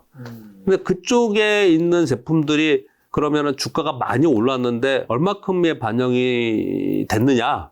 지금 굳이 얘기한다면은 글쎄 이런 거 맞추기 어렵지만은 고점이냐는 아닌 걸로 보여져요. 왜 그러냐면요. 지금 1분기에 이 수출 데이터를 보면서 나오면 뜨고 그래요. 그러면서 계속 좋았거든요. 근데 2분기가 더 좋아요. 지금 2분기가 더 좋거든요. 그럼 이거 2분기, 3분기에 또 나올 거 아닙니까? 자, 그런 가운데 중요한 뉴스가 하나 나왔어요. 아마존에서 이번 달 6월 27일 날 코엑스에서 K-뷰티 컨퍼런스를 한답니다. 와가지고 아마존에서 자, 여러분, K-뷰티 기업 여러분, 우리 아마존에서 이렇게 해줄 테니까 지원을 이렇게 할 테니까 여러분들이 좋은 제품 만들어서 우리 아마존 통해서 판매해 주세요 라고 자기들이 와서 한다는 거예요. 여러분 기억나실지 모르겠지만 아마존 풀필먼트라는 게 있어요. 우리가 제품을 우리나라 기업이 주면은 입고에서부터 판매하고 AS까지 아마존이 다 해준다는 거예요. 과거에 아마존의 우리 제품 기업들이 아마존 풀필먼트에 들어간다 오랜만에 한번 들으실 거예요.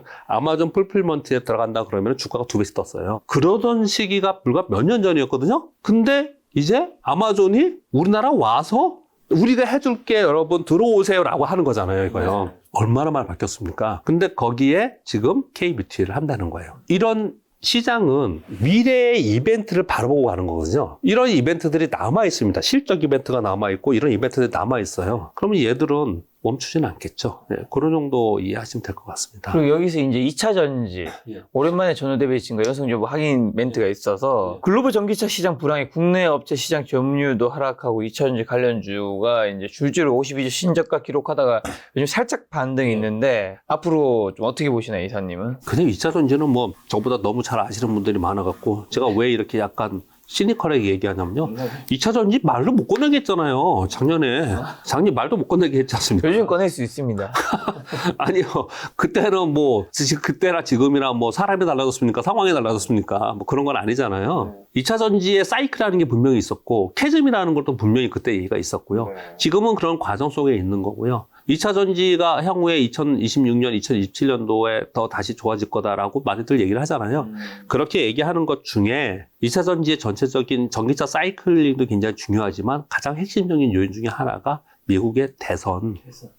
왜 그러냐? 2차 전지의 사이클이 저점이 어쩌면 더 빨리 찍혔을 수도 있는데 미국 대선이 그걸 지연시켰을 가능성이 있거든요. 여러분 다 아시다시피 트럼프 전 대통령은 당연히 신재생 에너지보다 이 전기차보다 내연기관차의 표를 더 의식을 하고 그쪽을 더 밀고 있는 편이고요. 바이든 대통령은 그렇지 않잖아요. 그렇지 않은데 워낙에 그쪽 표가 많잖아요. 크잖아요. 그러다 보니까 뒤로 물러선 겁니다. 바이든 대통령도. 그러니까 전기차에 저터닝하면서 실제로 생활 속에 파고들면서 대중화가 되는 그 대중화의 시기가 미국 대선 때문에, 대선 리스크 때문에 늦춰진 거예요. 그게 굉장히 중요한 핵심 요인이에요. 그래서 그 부분을 좀 생각을 하시면서 2차 전지는 보셔야 되지 않을까라고 생각을 하고요. 그리고 또 한 가지는 디램하고 똑같이 생각하시면 돼요. 디램이 2021년도 고점을 찍고 계속 내려와가지고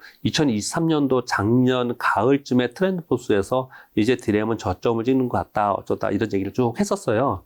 근데 희한하게 제가 보면은요. 트렌드포스에서 반도체 고점 찍고 꺾인다라고 했는데 우리나라는 어느 누구도 그렇게 얘기 안 하고 있었거든요. 과거에 2021년, 22년에 꺾일 때, 2021년도에 꺾일 때. 근데 작년에 이제 터닝하고 저점으로부터 터닝할 거라고 얘기하고 있는데 우리나라는 또 그렇게 얘기 안 믿어요. 왜 이렇게. 그 트렌드 포스가 잘했다는 게 아니고 분위기가 바뀌는 거에 대해서 굉장히 어쩔 땐 예민하지만 어쩔 땐 굉장히 의심을 많이 하면서 확인하려고 하더라고요. 그래서 작년에 이제 점차로 좋아집니다. 저점 확인해야 됩니다. 이런 얘기가 막 있었고 실제로 좋아진 건 작년 11월, 12월? 거의 막판 가가지고 디램 가격이 올라왔어요. 그러면서 올해 들면서 소위 AI 얘기하면서 HBM 먼저 막 오르고 HBM 되다 보니까 이제 레거시한 디램 가격이랑 그리고 낸드 플래시가 다 가격이 오르면서 자 이제 시작이야. 이제부터 언제까지 갈 거냐? 뭐 내년 뭐 더 보는 사람은 내후년 이렇게 보거든요. 이 얘기하면서 중요한 얘기 하나 할게요. 참 혹시 못하게 될까봐 중요한 얘기 하나 하겠습니다. 반도체를 제가 하나 적어오면서 반도체 사이클링하고 우리나라 지수하고는 굉장히 중요합니다. 여러분들이 지수를 잘 모르겠다. 시장 판단을. 왜? 너무 어려워. 환율 변수, 금리 변수, 미국이 어떻게 할지 우리는 어떻게 알아? 막 이러시잖아요. 지금 화면 하나 보시면요. 이게 반도체 사이클이에요. 보시면 히스토리컬 토탈 세미컨덕터 세일스 온 YOY 베이스 이렇게 돼 있잖아요. 보시면 이 반도체 사이클이 이 쿼터입니다. 한 10분기 정도 막 좋았다가 올라갔다가 꺾였다가 또 침체기 됐다가 올라왔다. 반도체 사이클이라는 건 있는 건 여러분 다 아시잖아요. 이게 봤더니 4, 5분기 정도가 안 좋았다가 좋을 때는 한 10분기 정도 좋았다라는 거예요. 근데 특징이 있습니다. 그 마지막에 말씀드리고 만약에 이거부터 보면 작년 말에 3분기, 4분기부터 올라오기 시작했어요. 작년에요. 그러면 작년 마지막 분기를 1분기라고 치고 올해 1, 2, 3, 4 그러면 5분기잖아요. 그리고 내년에 1, 2, 3, 4 그러면 한 9분기잖아요. 그러니까 내년까지 좋다라는 분석 여러분 잘 보시면 내년까지 좋다는 분석 되게 많아요. 이게 앞으로 이거는 이제 밑에는 여기는 월이니까 이래요. 여기는 분기로 되어 있고요. 이제 한 내년까지 반도체 사이클이 좋지 않겠냐 이렇게 분석들을 많이 하거든요. 그런데 중요한 건요. 이 반도체 사이클이 끝나기 4, 5분기 전에 주가는 빠져요. 고점을 찍고. 잘 보시면요. 여기 위로 쫙 올라갔다 이것도 이렇게 빠졌죠. 네. 사이클이. 요 고점이 2017년도에 우리 시장의 고점이었습니다. 삼성전자의 고점이면서 우리 시장의 고점이었어요. 여기가. 우리 지수가. 그리고 여기 또 한번 갔죠. 반도체 사이클 고점 갔잖아요. 이 고점이 2021년도 2분기의 고점이었습니다. 찍고 빠졌어요. 그러면 지금 요거는 지금 월로 되어 있는데, 월이 아니고 분기인데, 너무 2026년까지 하니까 늘어졌군요. 지금 우리 여기 와 있어요, 여기에. 아직 여기입니다. 그래서 이만큼 남았다고 얘기하는 거거든요. 네. 이만큼 남았다고 하는데, 이 사이클링이 앞으로 남았다고 하는데, 그 분기가 지금 예상하는 것처럼 10분기 정도가 좋아질 거라고 해서 내년 말까지 좋아진다고 하면, 만약에 이 사이클로 이걸 소위 뭐 퀀테로 가면서 만약에 분석하는 사람이 얘기한다면, 저는 그런 얘기 잘 안 하지만, 왜냐면 이런 자료는 과거의 자료이지, 과거에 이랬다고 똑같은 건 아니니까 저는 그렇게 표현을 드리진 않지만 그냥 시나리오를 생각해 보는 거죠. 그러면 이대로 본다면 내년 1분기, 2분기 사이에 고점 찍을 확률이 되게 높아요. 이 반도체는 그렇게 보는 게 되게 많거든요. 지금은 저는 아까 말씀드렸듯이 내년 잘 모르겠고요. 내년 모르겠고 올해가 본다면 내년은 올해 한 3분기, 4분기 가서 다시 분석하면 되는 거고 올해 본다면 올해 분석으로 볼 때는 이게 지금 반도체가 지금 가고 있는 상황이거든요. 올라가고 있는 상황이거든요. 그러니까 거기에 맞춰서 투자하면 된다라고 지금 말씀을 드리고 싶은데 제가 지금 2차 전지 질문 주셨는데 반도체까지 갔는데 왜 그렇게 갔느냐? 2차 전지도 똑같이 그렇게 봐주셨으면 좋겠어요. 아니 2차 전지는 캐즘이 없이 사이클이 없이 그냥 계속 가요? 2차 전지는? 근데 다행스러운 건 뭐냐면 사이클링이 아니고 그냥 죽어버리는 기업이면 이제 큰일이잖아요, 그거는. 근데 2차 전지는 그렇지는 않단 말이에요. 그러니까 다시 터닝하는 포인트가 올 텐데 그 터닝 포인트를 잡아야 되는데 그게 올해 뭐 하반기에 되지 않겠냐는 분석이 되게 많았습니다. 그리고 아까 그 데이터들 보여드렸죠. 월 뭐 몇 톤 수출하고 이런 것도 이제 보시면서 보면 되는데 그리고 어떤 분들은 뭐 리튬 가격을 보면 된다 뭐 이런 얘기도 하고 여러 가지의 논리들이 다 있습니다. 그 논리들이 있는데 일단은 지금 미국의 대통령 선거를 앞두고 내연기관차 쪽에 표를 의식한 워딩들이 계속 정책들이 나오고 있기 때문에 조금은 올해 너무 성급하게 바라보는 것은 아니지 않겠냐라고 생각을 하고요. 저점을 터닝하면서 가는 거를 확인을 했으면 좋겠다. 그 터닝하는 기간은 지금 정책적인 미국의 정치하고도 연결이 돼 있기 때문에 그냥 함부로 생각을 하지 말았으면 좋겠다. 그렇게 설명을 좀 드리고 싶고요. 다만 그 와중에 2차 전지 종목들 중에서 먼저 뜨는 애들이 있어요. 시국가 올라가고 있고 막 뜨는 애들이 있거든요. 그런 거는 왜 그러냐면요. 우리나라의 셀 업체도 그렇고 그리고 그 소재 업체도 그렇고 소위 그 전방에 있는 납품하는 회사들 있잖아요. 그게 포드하고 GM이면 어디가 좋겠습니까? 지금 포드가 GM이 훨씬 좋아요. 훨씬 좋거든요. 그러면 GM 쪽에 납품하는 쪽은 상대적으로 좋겠죠. 예, 상대적으로 주가가 좋아요. 네. 실제로 그게 구분이 되어 있어요. 그래서 전에처럼 그냥 모조리 가고 모조리 빠지는 그렇게 안 하고 지금 좀 선별적으로 움직인다라는 거를 조금 더 어려워졌다. 그렇게 정도 제가 보기엔 이해가 됩니다, 지금. 올해 상반기 굉장히 좀 뜨거웠던 이제 방산 섹터는 하반기 좀 어떻게 될까요? 올해 뭐 전쟁 이슈라든가 북한과 그런 안보 이슈 때문에 굉장히 많이 뜨겁긴 했는데. 일단 방산을 접근하기가 되게 좀 어렵습니다. 왜 어렵냐면 방산은 다분히 정치적이고 다분히 정책적이에요. 그래서 우리가 분석한 대로 되지 않을 가능성도 되게 많고요. 저는 예전에 호되게 한번 당한 적이 있어가지고 이렇게 더 조심스러운데 왜 그랬냐면요. A, B 업체가 있는데 이 똑같은 걸 만드는 회사예요. 네. 똑같은 거 만드는 회사예요. 옛날 우리 그 자주포 이름이 뭐였죠? 그거? 뭐더라 이름이? 다 오래됐고 잊어먹었네요. 근데 이 회사가 시연회도 했고 그리고 우리 탐방도 갔다 와서 이게 들어가는 걸로 결정이 됐어요. 네. 그래서 그런 이제 정보를 듣고 탐방 자료를 보고 그쪽에 이제 투자를 하고 있었어요. 기대를 하고. 그런데 일주일도 안 남았는데 바뀌었어요. 얘가 안 빠지고 다른 데 들어간 걸로 바뀌었어요. 네. 왜? 정치적 이슈로. 이럴 수 있어요.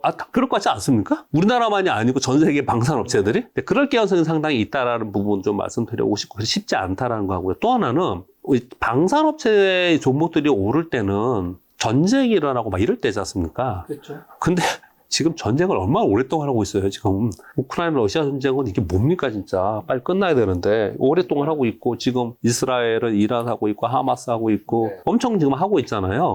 그렇다는 얘기는 그거보다 더 센 뭐가 나오기 전에는 일단 반영을 많이 한 게 아닐까요? 근데 여기서 이렇게 생각하신 건 너무하지 않나요? 아, 남북한 대치가 있고 남북한에 국지전이 있을 수도 있고 남북한의 지정 리스크가 높아지니까 방산 리스크가 된다라고 투자하는 거는 저는 아닌 것 같습니다. 왜냐하면 만약에 그런 걸로 인해서 우리나라의 위험 상황이 되는데 거기 투자했고 돈 버는 게 뭐가 중요해요?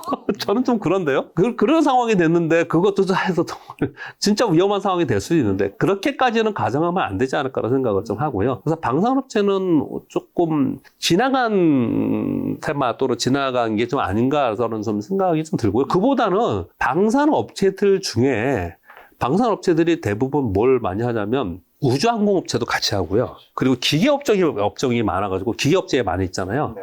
그래서 그들이 또 어디를 많이 하냐면은 요번에 하고 있는 뭐 유주환경이라든지 이런 다른 쪽도 많이 해요. 그러니까 인프라 쪽을 많이 해요. 그래서 인프라 쪽에 이슈가 있는 쪽은 좀 더 해도 되지 않을까 그렇게 생각을 하고 그리고 최근 나온 것 중에서는 많이 관심 있어 하시는 거는 저거 있지 않습니까? 그 원전, 소형 원전이라고 SMR 이거는 조금 먼 일이긴 하죠. 왜냐하면 이제 정책하고 뭐 이러면서 앞으로 이거 할 거야라고 하고 막 이런 얘기들을 지금 하고 있는 상황인데 그거는 그쪽 방향으로 가고 있는 거는 분명히 맞는 것 같아요. 왜?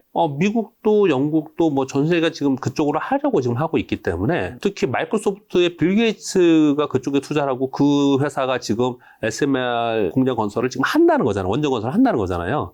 그러니까 그쪽으로 가는 방향은 맞는 것 같거든요. 근데 그건 이제 타이밍의 문제인 것 같은데 방향성 그쪽이 좀 맞지 않을까 생각합니다. 전쟁 이런 이슈 때문에 지정학적 불안 안전자산인 금이 굉장히 이제 뭐 다른 부분에서도 좀 같이 돼가지고 굉장히 가격이 올랐는데 하반기에도 금값은 좋을까요? 두 가지지 않습니까? 하나는 돈이 많으면 오르는 거고 시중에 돈이 많으면 에브리띵 랠리가 있는 거잖아요. 그렇죠. 그러니까 이제 금은 시중에 돈이 많이 있어서 이거 사고 저거 사고 막 하면서 사기 때문에 오르는 거라고 보는 게 한 측에서는 맞는 것 같고요. 또 한 측은 금은 위험할 때 오르잖아요. 네. 안전자산이나 그래서 뭐 전쟁이 나거나 아니면 글로벌 경기가 위험해진다고 생각하거나 시스템 위기 가능성이 있다든지 또는 달러의 패권에 대한 위기가의 감지가 좀 되거나 위기가 감지됐다. 여태까지 달러 패권이 무너진 적은 한 번도 없습니다.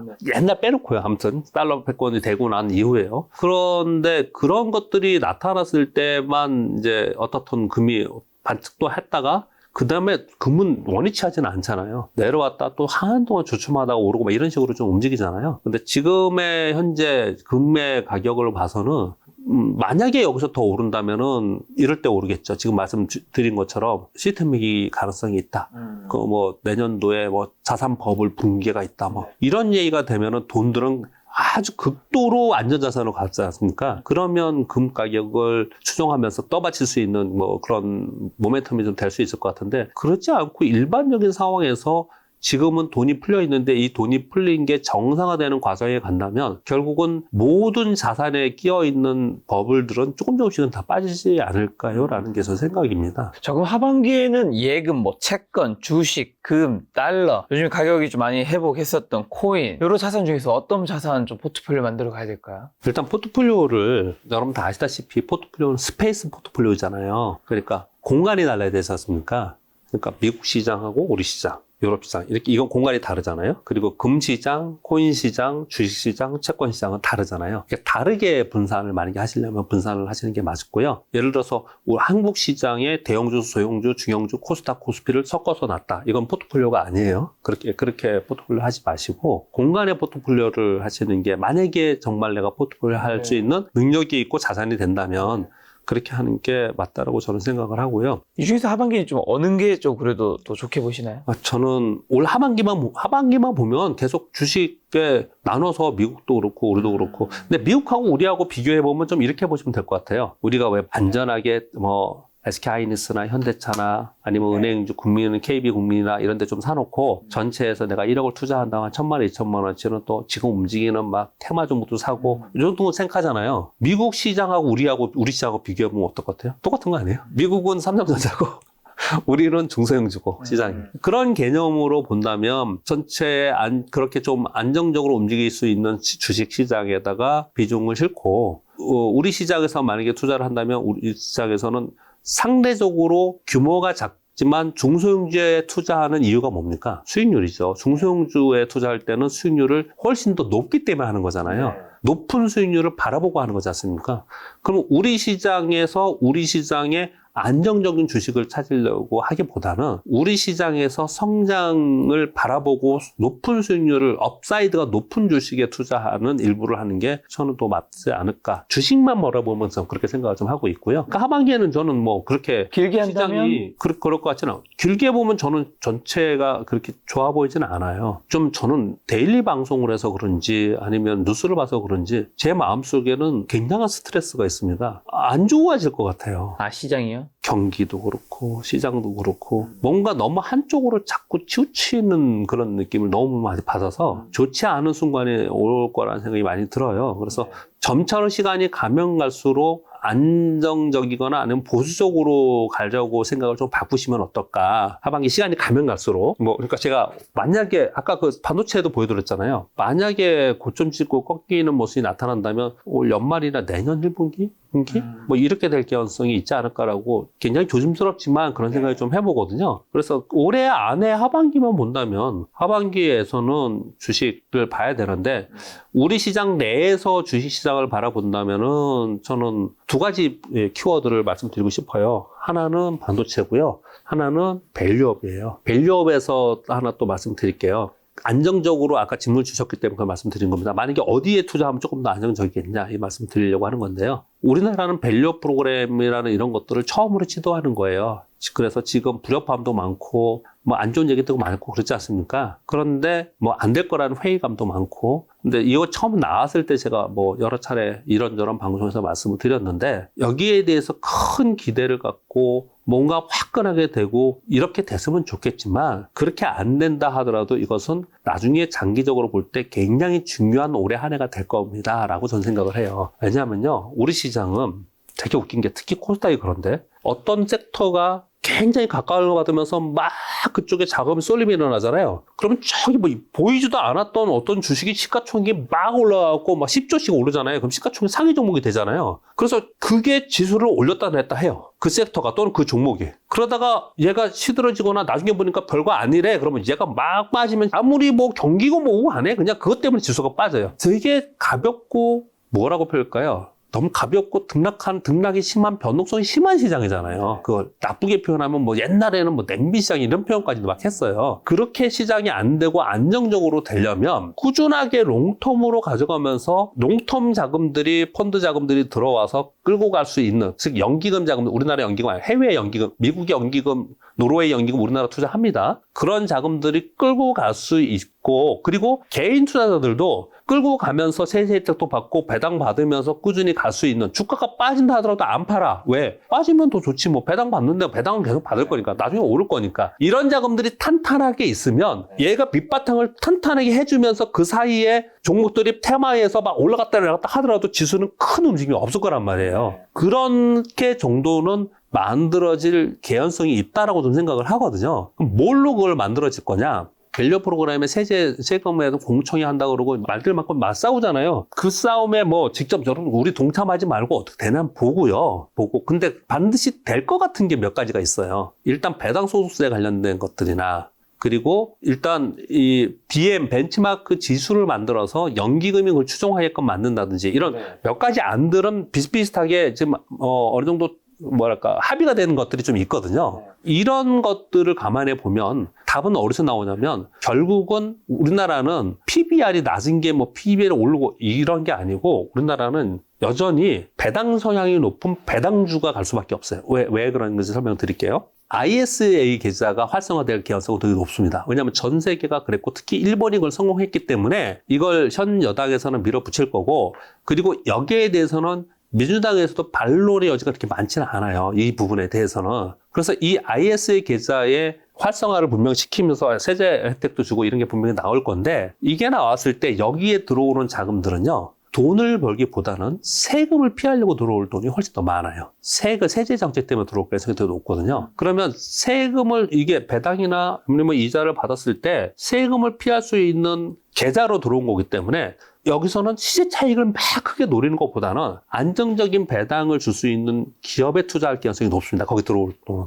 또 한 가지는 벤치마크 지수가 만들어질 텐데 이 벤치마크 지수를 만들어 놓고 연기금은 거기에 추정하면서 거기에 들어가지 못하는 종목들에 대해서는 어떻든 밸류 프로그램 관련 종목이 아닌 거고 거기에 있는 관련 종목들을 추정하면서 자금들이 들어와서 따라 움직일 거거든요. 그러면 연기금을 추정하는 기관 자금들도 거기에 같이 따라 움직일 거예요. 그러면 거기 들어와 있는 종목들은 어디에 있을 거냐? 그건 역시도 비슷한 성향을 갖는 배당 성향이 높거나 아니면은 원래 현금성 자산이 많은데 자사주 매수를 소각을 안 했던 기업이나 아니면 배당 현금성 자산이 자본 이익이 많아서 배당 성향이 높거나 하는 기업을 살 가능성이 되게 높거든요. 얘는 하반기에 대해서 이슈가 다시 되면서 그쪽은 분명히 될 가능성이 되게 높아요. 그래서 밸류 프로그램이 한 축으로 봤을 때 배당 성향이 높은 그리고 BM에 들어갈 수 있는 기업 쪽으로 투자를 하시면 올해 저는 큰 문제 없다. 한 축을 그렇게 보고 있고요. 또 한 축은 반도체는 사이클이 가만히 생각해보면 올 상반기에 계속 반도체가 올랐는데 그 반도체가 대부분 다 뭐가 올랐어요? HBM, 후공정 이거 올랐잖아요. 그러다가 그 다음 오른 게 뭡니까? SSD 데이터 센터에 SSD 들어간다고 해가지고 거기에 관련된 종목들만 오른 거예요. 레거시 제품들에 있는 거기에 있는 벤더들이 오르지는 않았어요. 그러니까 반도체에 있는 레거시 제품 전공정인의 이런 레거시 제품을 만들 수 있는 그 소위 말하는 소부장 기업들 있잖아요. 이런 기업들도 올해는 뭐 그런 거 갖고 있으면 손해 보지는 않지 않을까라고 생각해요. 이 두 축으로 가져가면 주식시장 안에서는 괜찮지 않을까라고 생각합니다. 하지만 반도체 투자는 내년 1, 2분기부터는 조금 조심해야 된다고 보시는 것 같고 올해 하반기까지는 괜찮고 제 분석이 아니고요. 그렇게 분석을 해놨길래 이렇게 이미지에서 예. 지금 현재는 요쯤이고 네. 그렇게 해놨길래 그러면 과거에 봤을 때 이걸 끝까지 보고 언제까지 좋을 거야 그러니까 난 그때까지 있을 거야 이러지 안 되고 해석을 해보니까 그렇더라 말씀을 드리는 겁니다. 알겠습니다. 또 이사님과 보통 한 분기 한 번씩 뵙고 있는데 이제 다음 분기 뵙기 전까지 개인 투자자분들 어떤 전략 시장에 대응해야 하면 좋은지 마지막 하시고 싶은 말만 하시고 가신다면요. 오랜만에 왔으니까 그런 말씀 한번 해볼게요. 짧게 얘기를 해야겠지만 이성적 판단에 의한 효율적 시장에서는요. 그냥 우리가 판단한 대로 우리가 분석한 대로 하면 되잖아요. 잘 되던가요? 잘 안 돼요. 잘 안 됩니다. 그래서 행동주의 투자론에서는 감정적 판단이 굉장히 중요하게 생각합니다. 이 두 가지가 같이 작동을 해야 되는 거거든요. 근데 어떤 분은 이 감성적에 집중해 있고 어느 분은 이성적에 집중되어 있고 그래요. 그래서 이 이성적 판단을 하고 싶은데 감성적인 이 성향 때문에 안 되는 것 때문에 알고리즘 매매를 많이 해요. 그래서 시장에 보면 알고리즘 매매가 되게 많은 거거든요. 그래서 우리 개인 투자자분들이 혹시 검색 기능으로 매수 매도를 타이밍을 잡을 때 검색 기능을 쓰실 수 있는 분들은 차트로 인한 검색으로 하는 방법을 조금씩 더 공부해서 했으면 좋겠다라는 생각을 좀 하고요. 그리고 시스템 1이 관념적 변형이 어렵다. 시스템 2가 이성적이고 조절 가능하다. 이게 이제 이성적인 거고 이게 감성적이잖아요. 근데 이 분리 불가능하다고 합니다. 시스템 1이 정상적으로 작동해야 시스템 2가 정상적으로 작동한다고 하거든요. 그럼 다 무슨 얘기인지 이해되시겠죠? 본인이 너무 지금 사는 게 너무 힘들어. 막 신경질나. 그리고 내가 지금 이 돈이 여기서 깨지면 큰일 날 거야. 이러면 이 시스템 1이 불안한 상태에서 이 이성적인 시스템 2가 작동하지 않는다라는 거예요. 그런 부분들을 꼭 말씀을 드려보고 싶고요. 그리고 본인의 투자 전략을 맨날 가지라고 하잖아요. 맨날 이 얘기는 정말 몇십 년 동안 들으셨죠, 여러분들이요. 근데 맨날 이것도 해보고 저것도 해보고 막 그러지 않습니까? 근데 결론적으로는 고집스럽게 자신의 방법을 끝까지 유지한 사람이 성공 가능성이 되게 높아요. 그러니까 나는 장기 투자하려고 그랬는데 봤더니 국장에 장기 투자가 어딨어. 단타가 답이야. 남들은 막 수익 내는 거 보니까 에이 그게 맞나 보다. 그래서 나 갔더니 웬걸 난 잘 안 돼. 나는 또 다시 그냥 장기 투자해야겠다. 이렇게 왔다 갔다 하는 경우가 되게 많거든요. 그러지 않았으면 좀 좋겠는데 그래서 몇 가지 1번부터 5번까지만 말씀을 드리면 첫 번째 선택과 집중. 기다리는 걸 좀 많이 하실 수 있어야 될 것 같아요. 이거 우리 그 팬데믹 때 마이너스까지 이게 WTI가 마이너스 37달러였어요. 이게 지금 생각하면 비정상이죠. 그때는 팔았어요 사람들이요. 예, 그런 것들 얘기를 하는 거거든요. 그래서 좋은 종목에 대해서 공부를 늘 하고 그리고 이런 김 작가님이나 이런 유튜브들 많이 보면서 본인의 인사이트를 갖지만 너무 복잡하게 생각하지 마시고 기회를 기다리는 걸 한번 해보시는 것도 좋을 것 같고 두 번째는 본인 선택을 해야 되는데 타율보다는 홈런을 선택할지 빈번한 안타를 선택할지를 선택을 좀 할 필요가 있어요. 이건 완전히 매매 방법이 다릅니다. 어떤 내가 지금 이게 마이너스 30% 가든 어떻든 나는 얘로 업사이드 몇 배 보고 갈 거야 하면은 남들이 이거에서 돈 번다고 안타 많이 쳐도 부러울 게 없죠. 그냥 그렇게 가셔야 되는 거고요. 나는 이거는 못하겠어 하는 분은 이쪽으로 가야 되는 거. 본인이 특화된 게 분명히 있어야 됩니다. 어떤 의미인지 아시겠죠? 그런 설명 안 드려도 그렇게 생각해야 되고요. 그리고 장기 투자를 하시는 분들은 아까 오늘 2차 전지 얘기하고 뭐 반도체 얘기하고 쭉 얘기했는데 일단 경제적 혜자가 있는 기업. 지금 엔비디아가 경제적 혜자가 있다는 거잖아요. 이 얘기는 우리 김 작가님이 와서 여러 번 얘기한 것 같아요. 경제적 혜자 얘기는. 경제적 혜자가 제가 그때 막 기억이 막 새록새록 나네요. 애플 경제적 혜자가 있습니까? 있습니다. 마이크로소프트 있습니까? 있습니다. 테슬라 지금 주가는 안 좋아요. 경제적 혜자 있습니까? 그렇죠. 있습니다. 있어요. 제가 그때 똑같이 그렇게 얘기한 것 같아요. 우리나라는 경제적 혜자 있는 기업이 뭐가 있습니까? 이게 우리나라가 지금 안 좋은 이유 중에 하나거든요. 그렇지만 글로벌 경제적 혜자가 아니다 하더라도 경제적 혜자가 될 만한 요인들을 갖고 있는 기술을 갖고 있는 기업들이 있잖아요. 네. 그런 기술에 갖고 있는 기업들에 투자를 해야 되는 건 분명히 맞는 거고 그래서 여러분들이 2차 전지에 그렇게 열광했고 2차 전지를 투자를 했었던 거잖아요. 근데 이 경제적 혜자를 갖고 장기 투자하시는 분들은 뭘 조심해야 되냐? 이 캐즘을 조심해야 돼요. 이 캐즘을 항상 생각하면서 가야 된다. 지금 HBM 얘기하죠. HBM은 캐즘이 없을 것 같습니까? 저는 캐즘이 있을 거라고 봐요. 왜냐? HBM의 캐즘은 뭘까요? 엔비디아가 지금 예를 들어서 10군데 빅테크들이 지금 달라고 해요. 이거를 가속기를 달라고 해요. 근데 어느 순간이 되면 어느 정도 이들이 시스템을 갖출 거 아니에요. 네. 그 다음에는요. 그 다음에 공백기가 있을 거 아니에요. 그럼 공백기를 캐즘이라고 하는 거거든요. 캐즘이라는 건 분명히 있다. 그리고 장기 투자하시는 분들 그걸 생각해야 된다. 그렇게 보시고요. 네 번째는요. 이게 사실 이게 되면 제일 좋은 건데 이게 기관들이 하는 게 이겁니다. 기관들이 가만히 보시면 펀드에 넣으면은 거기에 보면은 원금 보장을 해주면서 뭐 플러스 몇 % 줄 테니까 넣어라 이런 거 있죠. 그럼 얘네들은 어떻게 마이너스 안 내고 어떻게 수익 주지? 이런 고민 안 드세요? 근데 기관들은 사실은 돈을 버는 거기 때문에 그런 이제 무위험 수익을 할 수 있는 데 많이 넣죠. 우리도 사실은 원금 보장형 무위험 수익이 있는 상품이 만약에 있다. 아주 가장 쉽게 뭐 이게 굉장히 낮지만 배당 성향이 7%에서 10% 되는 게 있다. 그러면은 뭐 7%나 보장이 된 거잖아요. 극단적으로 만약에 뭐 지금 요즘에 전 정기예금 안 들어. 정기예금 몇 % 되죠? 정기예금이 뭐 모르겠습니다. 3% 정도 되죠. 3% 정도 되는가요? 그럼 뭐 3%다. 그럼 내가 1억을 냈는 3%는 300만 원 아니에요. 기관들은 어떻게 하냐면요. 그 원금 보장형 펀드들은 어떻게 하냐면 그 300만 원을 가지고 초고 위험 투자를 하는 거예요. 초고 위험 투자를. 그렇기 때문에 그게 깨지면 원금인 거고 그걸로 벌어서 몇십 % 날 수도 있는 거거든요. 1억을 넣어놓고 300만 원으로 내가 전체 1억에 20% 되려면 2천만 원 벌어야 되잖아요. 300만 원으로 2천만 원을 어떻게 벌어? 왜? 위험 투자를 하기 때문에 그래요. 제가 이 얘기를 왜 하냐면요. 위험한 주식에 위험한 상품에 투자를 자기가 원금 보장이 되는 진짜 일부, 원금 보장이 아니다 하더라도 내 전체에서 진짜 일부를 해보는 경험은 할 필요가 있어요. 왜냐하면 만약에 이 경험이 없으면 위험하다고 생각하는 투자에 앞으로도 영원히 못할 가능성이 있어요. 근데 주식시장은 초고 위험 시장이고 초고 위험 상품입니다. 제가 오늘 다른 방송에서 이 질문을 했길래 그래서 그런 얘기를 했는데 불과 10여 년 전에 비트코인이 1,000만 원인가 1,100만 원 갔다가 200만 원까지 떨어졌다가 막 그랬던 적이 있습니다. 그때 1,100만 원 갔다가 200만 원 떨어졌을 때 안타까운 소식이 막 있었습니다. 스스로 목숨을 끊고 막 이런 사건들이 있었어요. 지금 생각해보니까 좀 웃기죠. 그리고 그때 그런 사건들을 보면서 비트코인이 이런 상품이구나. 비트코인이 이런 거구나라고 다들 인식하고 들어왔고 주변에 추천도 있고 주변에 하는 사람들이 있었습니다. 근데 그때 한 사람들은 지금 비트코인 하나에 1억까지 간 거고 그때 그걸 위험하다고 투기라고 안 한 사람은 그게 없는 거예요. 근데 비트코인하고 주식하고 똑같지는 않지만 주식시장에서 가만히 여러분 보세요. 5배 났다니 10배 났다니 하는 주식들은요. 안정적으로 움직이면서 되는 게 아니에요. 그렇죠. 그러니까 이거는 내가 이걸 다 피하면서 질서해서 고수익을 내겠다라는 거는 잠깐 말이 안 맞는 거예요. 네, 그래서 만약에 나는 근데 나는 내 돈 깨지기 싫어 하시는 분들은 원금 보장형 상품에 넣어놓고 거기서 나오는 고정으로 나오는 거 있죠. 네. 그 돈은 아주 작더라도 그걸 가지고 해보는 경험을 해보는 건 굉장히 좋다. 네. 그렇게 말씀드리고 마지막에는 단순화 항상 해야 된다. 네.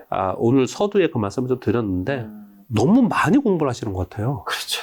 너무 많이 공부를 하시는 것 같은데 너무 많이 공부한다고 그 공부한 만큼 이퀄 수익으로 나지는 않잖아요. 그렇진 않잖아요. 오히려 그냥 본업에 충실을 하면서 많은 사람들 제가 말하는 게 오늘 말하는 게 다 맞을까요? 아니잖아요. 틀린 말도 있었고 뭐 그랬을 거 아니에요. 근데 또 딴 사람들은 다른 얘기를 할 거 아닙니까? 그런 얘기를 딱 들어봤을 때 야 그래 너희들은 이렇게 얘기하는데 내 생각은 쭉 들어보니까 이런 것 같아. 대부분 그러지 않나요? 그러면 그렇게 생각한 나는 이럴 것 같아 라는 게 여러분들의 투자 마인드고 투자 전략이고 하니까 그걸 믿고 하시는 게 맞을 거라고 생각이 들어요. 너무 지금 최근에 제가 왜 이 얘기 5가지 얘기하냐면요. 특히 올해 상대적 박탈감이 너무 강한 거예요. 국장에 있는 분들은. 해외 시장이 너무너무 좋고 그런 상황에서 우리가 이러고 있는 상황이고 또 해외 시장 가는 분들은 지금 여전히 뭐 좋겠죠.